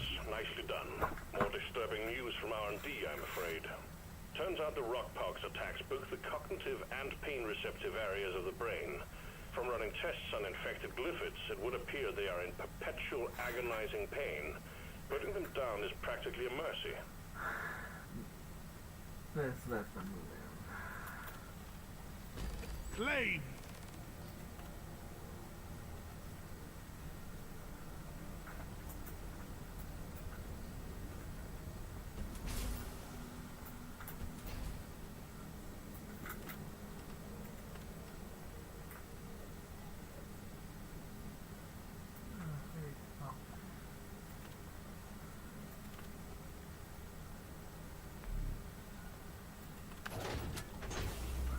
Mission selected. The chariot awaits, gentlemen. Move out.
The guy who was the provider and the lover were the same guy? What if it was Brad Pitt? Well, that's the issue that researchers have started to converge on, is because initially there was this kind of like dual selection hypothesis, but the problem is every single time they try to research that, it just doesn't show up. So Gangstad was one of the original proponents of this theory, and in June of last year, he did a huge literature review on why we haven't seen any studies replicating this dual mating hypothesis. I'm not going to read too many block quotes, but I'll just, for this one here, in our recent collected data set of 181 women, we examined moderating impacts of ovarian hormone levels, that's the hormone cycle thing we're talking about, on the association between male partners' attractiveness and women's extra-pair sexual interests. Analyses found that when women's progesterone levels were low, characteristic of the follicular and peri-ovulatory phase, partner attractiveness more strongly predicted extra-pair interest in a negative direction, consistent with previous effects. However, some pre-registered effects examined were near zero. So while these effects exist and are statistically significant, the effect size is very small. You mean than actually having sex? Actually cheating. Well, in terms of like they express an interest, but it's a small interest. It's statistically significant. For instance, like I could measure a huge population and know with a high degree of accuracy, it's statistically significant. These people on average have 101 IQ, and these people have 100 IQ. Could that and then real quick, let me just real quickly just finish this block, okay? All in all, the null hypothesis that there exists no effect is a very poor explanation of the overall pattern of the results, even if we currently do not fully understand the reasons for variable effects. This moderation effect, if robust, begs a question. This effect assumes that women differentially value sexually attractive features across conceptive versus non-conceptive phases. Yet, as we discussed above, large-scale replication studies have not found strong, compelling evidence for hormonal moderation of mate preferences, for example, for muscular bodies. Durant et al. Suggested one possible resolution. Perhaps mate preference shifts are moderated. For instance, women who are strongly attached to partners may express relatively little interest in extra-pair men when conceptive. It may make sense that these women also show little evidence of increased interest in, say, muscular men when conceptive. The same may apply for women with attractive partners, or more generally, women who show relatively little interest in extra-pair men during conceptive phases for other reasons. By contrast, when women do express interest in extra-pair men when conceptive, they may be particularly interested in muscular men. This may be one reason why preference shifts are weak overall and not consistently detected, and it also remains untested to date. So it's basically saying that, like, if I find a woman and she's in a happy relationship, she might have a 0% chance of ever stepping out of that man. If she's in a happy relationship. Yeah. But if I test her on different parts of her period, on different parts of her cycle, different parts of her cycle, at some parts she might say, I like muscular men more at this part of my cycle. But that's not indicative of anything. Totally agree. Sure. And what you're saying is study one more time. So this was researchers et al. Sure. So it was the name of this is called Women's Estrus and Extended Sexuality: Reflections on Empirical Patterns and Fundamental Theoretical Issues. And the two researchers are Stephen Gangstad and Trent Din. Gangstad was one of the original opponents of the. It was a colleague of Hazel. Correct. I'll just put Gangstad. It's 2022. June last year. Can I fuck this all up really quickly? Go for it. Yeah. Okay, so 73 teams, the same hypothesis with the same data. Some found negative results, some found positive results, some found nothing. No effective expertise or confirmation bias. Idiosyncratic research variability is a threat to reliability of scientific findings. This is Steve Stewart Williams, who wrote the ape that understood the universe. So what we're talking about is the crisis of replicability right now, which is rampant in academia right now. So let's say this. Let's say what your hypothesis is, and I don't disagree with this, is that they find them more attractive during different parts of their cycle, but they don't act on it. Yeah. So my hypothesis is that alpha fucks beta bucks, not indicative of anything. Hold on a second. So we saw that thing that Chris put up before, where not only were men having fewer sexual partners under the age of 30, but women also were having fewer sexual partners. So that's one reason why they might not be acting on it. Number two, when you talked about 1%, you were talking about genetic cuckoldry, 6% or as low as 1%. The thing is, when women go outside the relationship, often they don't have unprotected sex. So it's really difficult for you to then say from that standpoint that even though she may cognitively be having sex with a better looking guy, she may cognitively know to use contraceptives. She may subconsciously be like, I'm still having sex with a better looking guy because I want his genes, even though cognitively she's not doing that. Consciously she's not doing that. But do you understand what I'm saying? She's still having sex with a male stripper without the intention of actually having a baby with him. Whereas sure, we can say that, but then that kind of betrays. Cave woman ancestor was not doing that. Her cave woman ancestor didn't have a condom. Does that make sense? I can understand what you're saying, but the reproductive strategy just doesn't make sense because one, the men wouldn't practice that reproductive strategy because it doesn't make sense. I agree with you. He's the one who believes in sure. He believes in switching hypothesis. Okay, sure. The thing is, where I go to the difference is, women are cheating. Number one, there are some women cheating, and when they cheat, they are doing so because they're in an unhappy relationships. So let's bring this all back around to Dunbar's number and social media.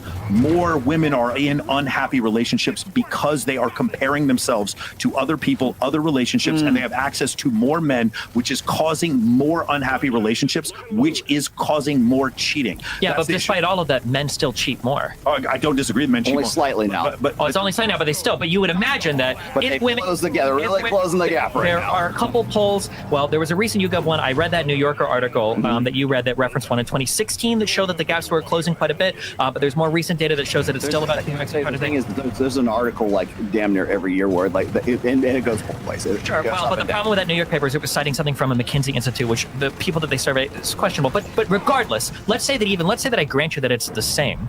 If we're arguing that women are hypergamous, women have access to all these men on social media, women are on Tinder, Instagram, and all this, and I know you've tweeted out before, and I think you guys have said, I don't know if you agree with that women celebrate cheating more than men, or like women aren't going to get shit from it. Divorce. Sure. Yeah, and that women's friends are going to be like, you go queen, and men are like, don't cheat, right? All of these things were true. Wouldn't we expect women to be cheating way more than men? No, because women, and they have an easier time doing it because they go where they want, right? For sure, but women don't cheat more than men because men are more interested in casual sex. Like if men are obviously, you don't disagree. I mean, men are more interested in casual sex than women. That's the reason. So let's go back to the thing I said before. The main point of the study was that 83% of the time when a woman cheated on her, stepped outside of a marriage, she fell in love with her affair partner. I understand what you're saying. 30% for men, which means for men, they could have sex and it didn't mean as much, where women, when they would have sex with another partner, their intention was to switch partners. Sure, and I could buy that. But then there's the schism here is I'm fighting against the dual sexual. I think it's all strategic sex. The mate switching. You disagree with Rollo on the exactly, yeah, because you guys have a big disagreement. It's not a big disagreement. Because the question is, what is the mating strategy? Because you're saying women are always to find long-term partners, which I agree with. Yeah.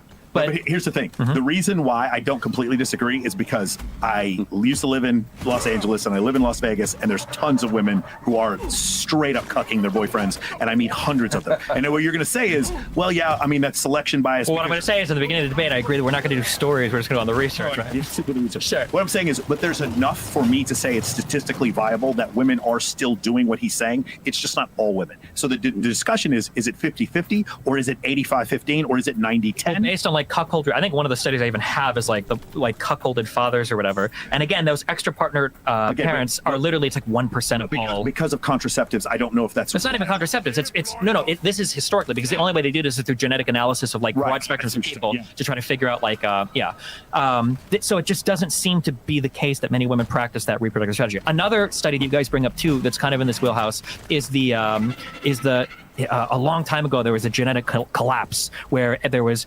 one man for every 17 women, right? Are you talking about during the It was like 8,000 BC, I think. Yeah. Okay. Yeah. So for a while, I think in 20... You're talking about a near extinction event, but after the agricultural revolution? What are you talking about? There was a 2015 study that showed that prior to this, there was a big genetic collapse because of a near extinction event, but this was a particularly interesting one because it was only a genetic collapse of the Y chromosome. So it looked like for a while, only there was like one man's genetic diversity for every 17 women. You're talking about the whole thing. Pat Bet-David came out with a thing saying 40% of men throughout history have replicated and 80% of women. Is that what you're talking about? No, it was more specifically, it's something that Rollo specifically brought up in his show, that there were 17 women for every one man. Here, I'll get it for you. Yeah, there's a 2021 video where he brought it up. I can play it for you if you want. I use it all the time. Sure. Yeah, exactly. I know exactly where it is. However, so researchers from Stanford in 2018 went back and they looked at this data, and then they looked at how people lived in those time periods. Yeah. And if you really think about it, it's impossible that one man could have 17 women for a variety of reasons. The first is because you can't partition that many resources. These were hunter-gatherer tribes that were like doing early clanning. One man could never provision enough resources for 17 different women. You didn't have like castles and stuff. So what was the explanation? So the explanation was, back then the way that humans organized themselves was through patrilineal clans.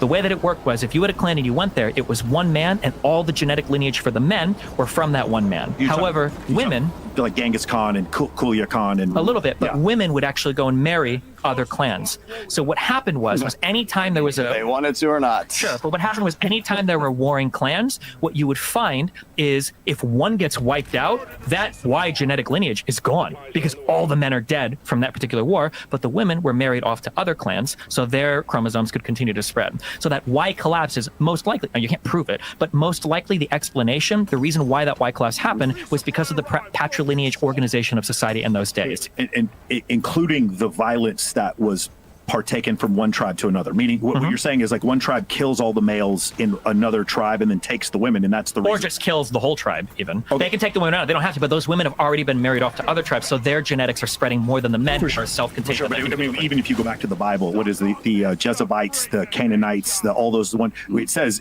God says you're to kill the men and then to take the virgins. Do you remember that? So in that case, we're still going back to the dark triad traits. We're murdering these men and stealing the virgins. Naked murder. Well, not. I mean, it's warring tribes. I mean, that was part of war. You don't have to be dark triad to get. Like, I don't think everybody that landed, at Omaha Beach, it was like a dark triad murderer, right? It's just part of war. I'll read it to you. 8,000 years ago, 17 women reproduced for every one man. By the way, now, but through genomic tracking, it's more like 7 for 1 right now, but this is 8,000 years ago. Analysis of modern DNA uncovers a rough dating scene after the advent of agriculture. Once upon a time, 4,000 to 8,000 years after humanity invented agriculture, something strange happened to human reproduction. That's very important. After agriculture, across the globe, for every 17 women that are reproducing, passing on genes that are still around today, only one man did the same. Now, when we talk about this, whether or not the how that happened, we can say, well, it's warring tribes and they're taking war brides. It's forced sexual copulation, since I can't say. Well, no. What I'm saying is that it was why it could be, but it wasn't one man for 17 women. It was one man probably for like every. It was probably like. At the worst, it would have been like 2 women per one. But he passed on his Y chromosome to his son, and then that's what you're including in this? The issue is all the men stayed in the same tribe. If my tribe got into war with somebody else, my Y chromosome is gone. I'm going to wipe the fuck out. But the women go off and they marry. If I have daughters, she's going to go marry somebody else. So her genetic material passes on. So if you win this war for 4,000 years, well, what's going to happen is you're going to be deleting a Y chromosome every single time tribes go to war and somebody loses. But the female side is always going to live on because they outmarry these patrilineal clans. It already accounts for that. It wasn't like there was a mass death of males. They were there, so what were they doing? Okay, so and this is Melissa Wilson Sayers is the yep, she was the original one in 2015. So, computational biologist at Arizona State University. Let's see. Another member of the research team hypothesizes that somehow only a few men accumulated lots of wealth and power. So it could also be resource acquisition. Well, it was, but so in Stanford, their response to this, the reason why that doesn't make sense is in every part of the old world, every single part, the bottleneck lifts approximately 5,000, 4,000 years ago. This is precisely the period when chiefdoms and states first emerge, which are often associated with extreme inequality. Because once you've got a state, now you can really have, because think about it, like 10,000 years ago, one caveman can't have 50,000 resources. He's going to get fucking killed by another caveman, right? But this is when extreme inequality happens. Mass human sacrifice is commonly seen in first states, etc. However, the emergence of chiefdoms and states is associated with the lifting of the bottleneck, not the intensification. Meaning that the inequality wasn't what was causing it. It was the fact that these civilizations were no longer completely killing each other. Here's just a hypothesis. I haven't read this whole data, but what if the advent of the chiefdoms actually caused it so you had more stable societies than what you had before? So the beginning of the agricultural revolution, which is 11,700 years ago, is the first point in human history where one man had more than another man and one man worked for another man. So then we had more defined hierarchies. Those men up at the top had more sexual access, had access to more women, and maybe it was just super inegalitarian, and these societies were more fragile. And then once you had the chieftains and city-states, now it's harder for Athens to destroy Sparta. It becomes more difficult, and in those cases, that's the reason why more men would be able to procreate, and whereas before you would have more men being disposable, you would have less. I'm just saying, think about it reasonably. Like, it's not a good reproductive strategy if you have a whole collection of people and nobody's allowed to have children. But if one tribe's killing another one, it's not a strategy. It's just like survival. Socially enforced monogamy. Sure. Well, to some extent, unironically, that is like the dominant. We went from Old Testament polygamous societies where it's one man with many, like 2 wives and many concubines, whatever it is, and now you're going to one man, one woman, and we're changing really the mythology around that. Like, well, the biblical stuff is hard. Well, it doesn't have to be biblical. It could be like, I don't know, the poem of Gilgamesh or whatever. I mean, it's at that time, that's when it became one man and one woman. But even prior to that, culturally, prior to that, it was never that unbalanced. Yes, but it coincided with agriculture. Sure, but I'm saying that even at the height of unbalance, it was never more than 1 to 3. The thing is, it still was 1 to 3. There are fewer men having children than women. Is that? Yeah, it was fewer, but not 1 to 17. 1 to 3 is a lot different than 1 to 17. Did you? Well, even now it's 1 to 7, and they can show 1 to 7. So it's not. It's somewhere between 1 to 7 and 40% and 80%. I think isn't that the number? So that's. But who's to say? Like, I don't know what the numbers behind that, but that was Patrick Bet-David putting out a thing saying 40% of men throughout history. It was over the top. And 80%. We did digress a bit here because we were talking about promiscuity, but I was really fascinated by what you guys were talking about. No, I mean, okay. So as far as promiscuity, we agree. The thing is, I think the thing is, how much do we agree? I never thought it was 17 to 1. I thought it was that's like, I thought it was maybe like 3 to 1. I heard the number 17 to 1, and this study gets thrown around. Yeah. But it doesn't make sense because if you imagine that men were using their resources to capture women, why is it that when states emerge and wealth inequality starts to explode, we saw the bottleneck disappear? Because now inequality is getting bigger. Should it be even more women to women? But it's not. It goes the opposite way. I think possibly because you have a more, even though these chiefdoms are, totalitarian, I think you have a more stable society once you have city-states. And then they're getting wiped out because they're in patrilineage clans that are getting completely and totally destroyed. Right. I think the likelihood of you wiping out one tribe or another once you have city-states is less. You're not living in tribes anymore. It's now farms. Exactly. Now it's harder to wipe out an entire. I agree. I think you guys are in agreement here. Yeah. We are. Going back to the promiscuity, because I know Well, just real quick, because we can do the promiscuity right next, but the thing that I want to highlight in all of this, because that 1 to 17 thing does to be true, the extra partner pairings doesn't be true. I don't see as a reproductive strategy this dual mating thing practiced anywhere. It doesn't show up in any empirical study ever. It can't be measured. It's an interesting theory about the parts of the women's cycle. Okay. Yeah, but it doesn't seem to show up anywhere in the data. Let me just explain one thing here. It's like when I see Dr. David Buss, who has his story. I mean, you can always go. You can go back to Trivers if you want. You could go back to the mid 70s, where the dual mating strategy has become sort of picking up steam. Let's just say, and then it comes into its own with Gangstad and Hazleton mostly. And everybody's all on board with that. And then suddenly, somewhere around 2015, everybody wants to change their mind about it. And where that also coincides with the crisis of replicability. So that's number one. Number two is this: even if the dual mating hypothesis is correct and the mate switching hypothesis is correct, they can still coexist together. Because if you're looking at dual mating, it doesn't necessarily preclude the interest or the reasons why that woman would want to be without that guy in the first place. So can we go and talk about sexy sons theory on top of that? So the whole point of dual mating is that there's a difference between the beta provider and the alpha partner. And I know we're saying that the mate switching hypothesis presumes you're already in a relationship to begin with to cheat on that person in the first place. But it still supports the dual. And it also presumes that you are in a monogamous relationship, not in a polycule, not in some sort of but that is the reproductive success of especially men is the serial monogamy. It's being in a relationship for as long as you can. I think and for being in another relationship. Lower quartile of men, you're correct. I don't think for all men. No. For reproductive strategy, period.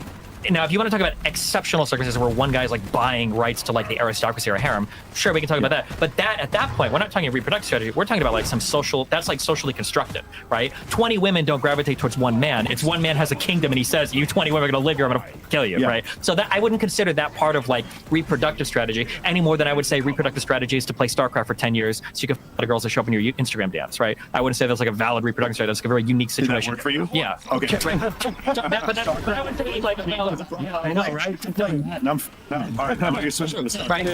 In terms of trying to find research on this, Dixon et al. 2018, Jones et al. 2018, Younger et al. 2018, Markinkowska et al. 2018, Stern et al. did 3 different studies, 2019, 2020, 2021. All of these people are trying to find evidence that women differently based on their hormone cycle. Nobody has ever been able to replicate. And they all started at when? 2018. Well, but this has been research for 20 years. People are trying to get anything. Now, if you want to say that academia is broken, that's fine. But one of the reasons why I laid down those initial ground rules is because we can only argue from the data. I agree with you on that. Yeah. Yeah, because we start saying like, well, okay, data now, but because the thing that bothers me too is you guys are very keen to cite Bus and Gangstad when it supported you, but now that it seems like the research is moving in another direction, now we're like, okay, well, hold on, I don't know if I data. And I would, okay, it's too lengthy to put this in here, but there was an interview between Dr. Gadsad and Marty Hazelton. Marty Hazelton has also been the subject of a p-hacking scandal kind of thing, where it's like she had an opposing group of female, mostly female psychologists who went out of their way to try to disprove her for 25 some odd years of ovulatory shift research. So we already know that element already exists there. So we can talk about, studies and everything else, but you also got to look at the personal biases that are going on at that time. Well, that is true. What about all of psychology initially? If you look at its treatment of women, all of that is just sort of pretty anti-women, right? Let's all snort cocaine and interview a talking about women are frigid because they're bitches and women have all these problems and all the cluster B personality disorders are built around women traits and shit. One of their moms. I'm not to say that you're absolutely right that there are. What I'm going to say is that honestly, I think that there is a personal bias against ovulatory shift because it is an unflattering truth of female nature. That's why they're going after it. That's why it's not reproducing or replicating, but it's also one of hundreds of other hypotheses that are either replicating, not replicating, or there are null results. The problem is in academia right there, and it all starts right around when you're saying about 2018, which also coincides with about the same time that Dr. David Buss comes up with the mate switching hypothesis and comes out with men behaving badly and comes out with his own dating program at that time, endorsed by Huberman and Alex Hormozy. I don't know Hormozy, but I know Huberman is on board with that too. Chris Williamson and him are writing a book together. Exactly. So, which by the way, you can still sign up for the pre-orders that's been out since 2020. So when I see stuff like that, I kind of go, is there some reason why he's switching over to this right now because he wants to turn a buck? I don't know, but the fact of the matter is, even if that's the case, or even if that's not the case, I still don't see why ovulatory shift or dual mating strategy can't also coexist with mate switching, because you would have to have a mate in the first place before you can switch the mate. What is the adaptive strategy to get to get that guy in the first place? Well, the adaptive strategy is just simply looking for the man that can provision resources for you the most. But you're only focusing on one side of that nature. Would you agree to this, that women want to get the best genetic material that they can get from a guy, short-term sexual, alpha fucks, and beta bucks being long-term security, provisioning, protection, and parental? No, I disagree. So, and this is where I what do you disagree with? The thing I'm going to disagree with, and I might lose the audience here, and I don't mean to, but I think that just real quick, because I don't think just so you understand what you're saying, because you're saying that women want both, right? The guy that can provide and still the total package. I'm saying that genetically, what you want is resources. And that's what most of these guys are focusing on right now, without looking at the guy the hot guy in the foam can. Right, and we can draw just so stories that sound good, but one, it doesn't show up in the data. Two, anthropologically, it probably wouldn't even make sense. Even if you go to the most barren tribes where people are running down animals, these guys don't look like Arnold Schwarzenegger. A lot of these guys look like He's saying the looks don't matter as much. No, I'm saying that looks can help a little bit, but ultra jacked dudes, those muscles come from the gym, right? You're not gonna find tribes in Africa with guys that can bench 315. It's not happening. If your argument is that we're just saying alpha fucks is only the very good-looking guy in the foam cannon party, that's a placeholder. What I'm saying is that the loser beta guy who's the lawyer who makes the money, in a genetic sense, that is the alpha, and that is who women would want to pass their DNA with. They wouldn't want to pass DNA with the pool boy because he's a loser. No offense, he's a loser. He doesn't have resources. There's no guarantee he's going to survive long enough to reproduce. There's no guarantee that he's going to be able to lock down a partner and reproduce. But the beta guy that has tons of resources can lock down one, maybe even two, depending on what type of women. That is the alpha. But you don't think women are having sex with these good-looking men? It doesn't. No. And again, that's to go back. No, it doesn't seem like it. It doesn't seem like it. Would they want to? Maybe, but do they actually do it? Whether or not they can or they can't is also about that desire. What did I say? Which calendar sells more, the dad bods or the? It's not about the calendar, because you guys say that the sex is that what exactly. But the problem is that you guys are doing these. You're doing two things that are making it really hard to understand. You're saying that women go on Instagram, women go on Tinder, women can any guy they want now. Okay, whether it's 50% are being flown to Dubai. They would like to think that they make it, or they get passed around by these high value men. Also, women are hypergamous. Okay, we know that they want to trade up as much as possible. We know that they want to leave their beta guy.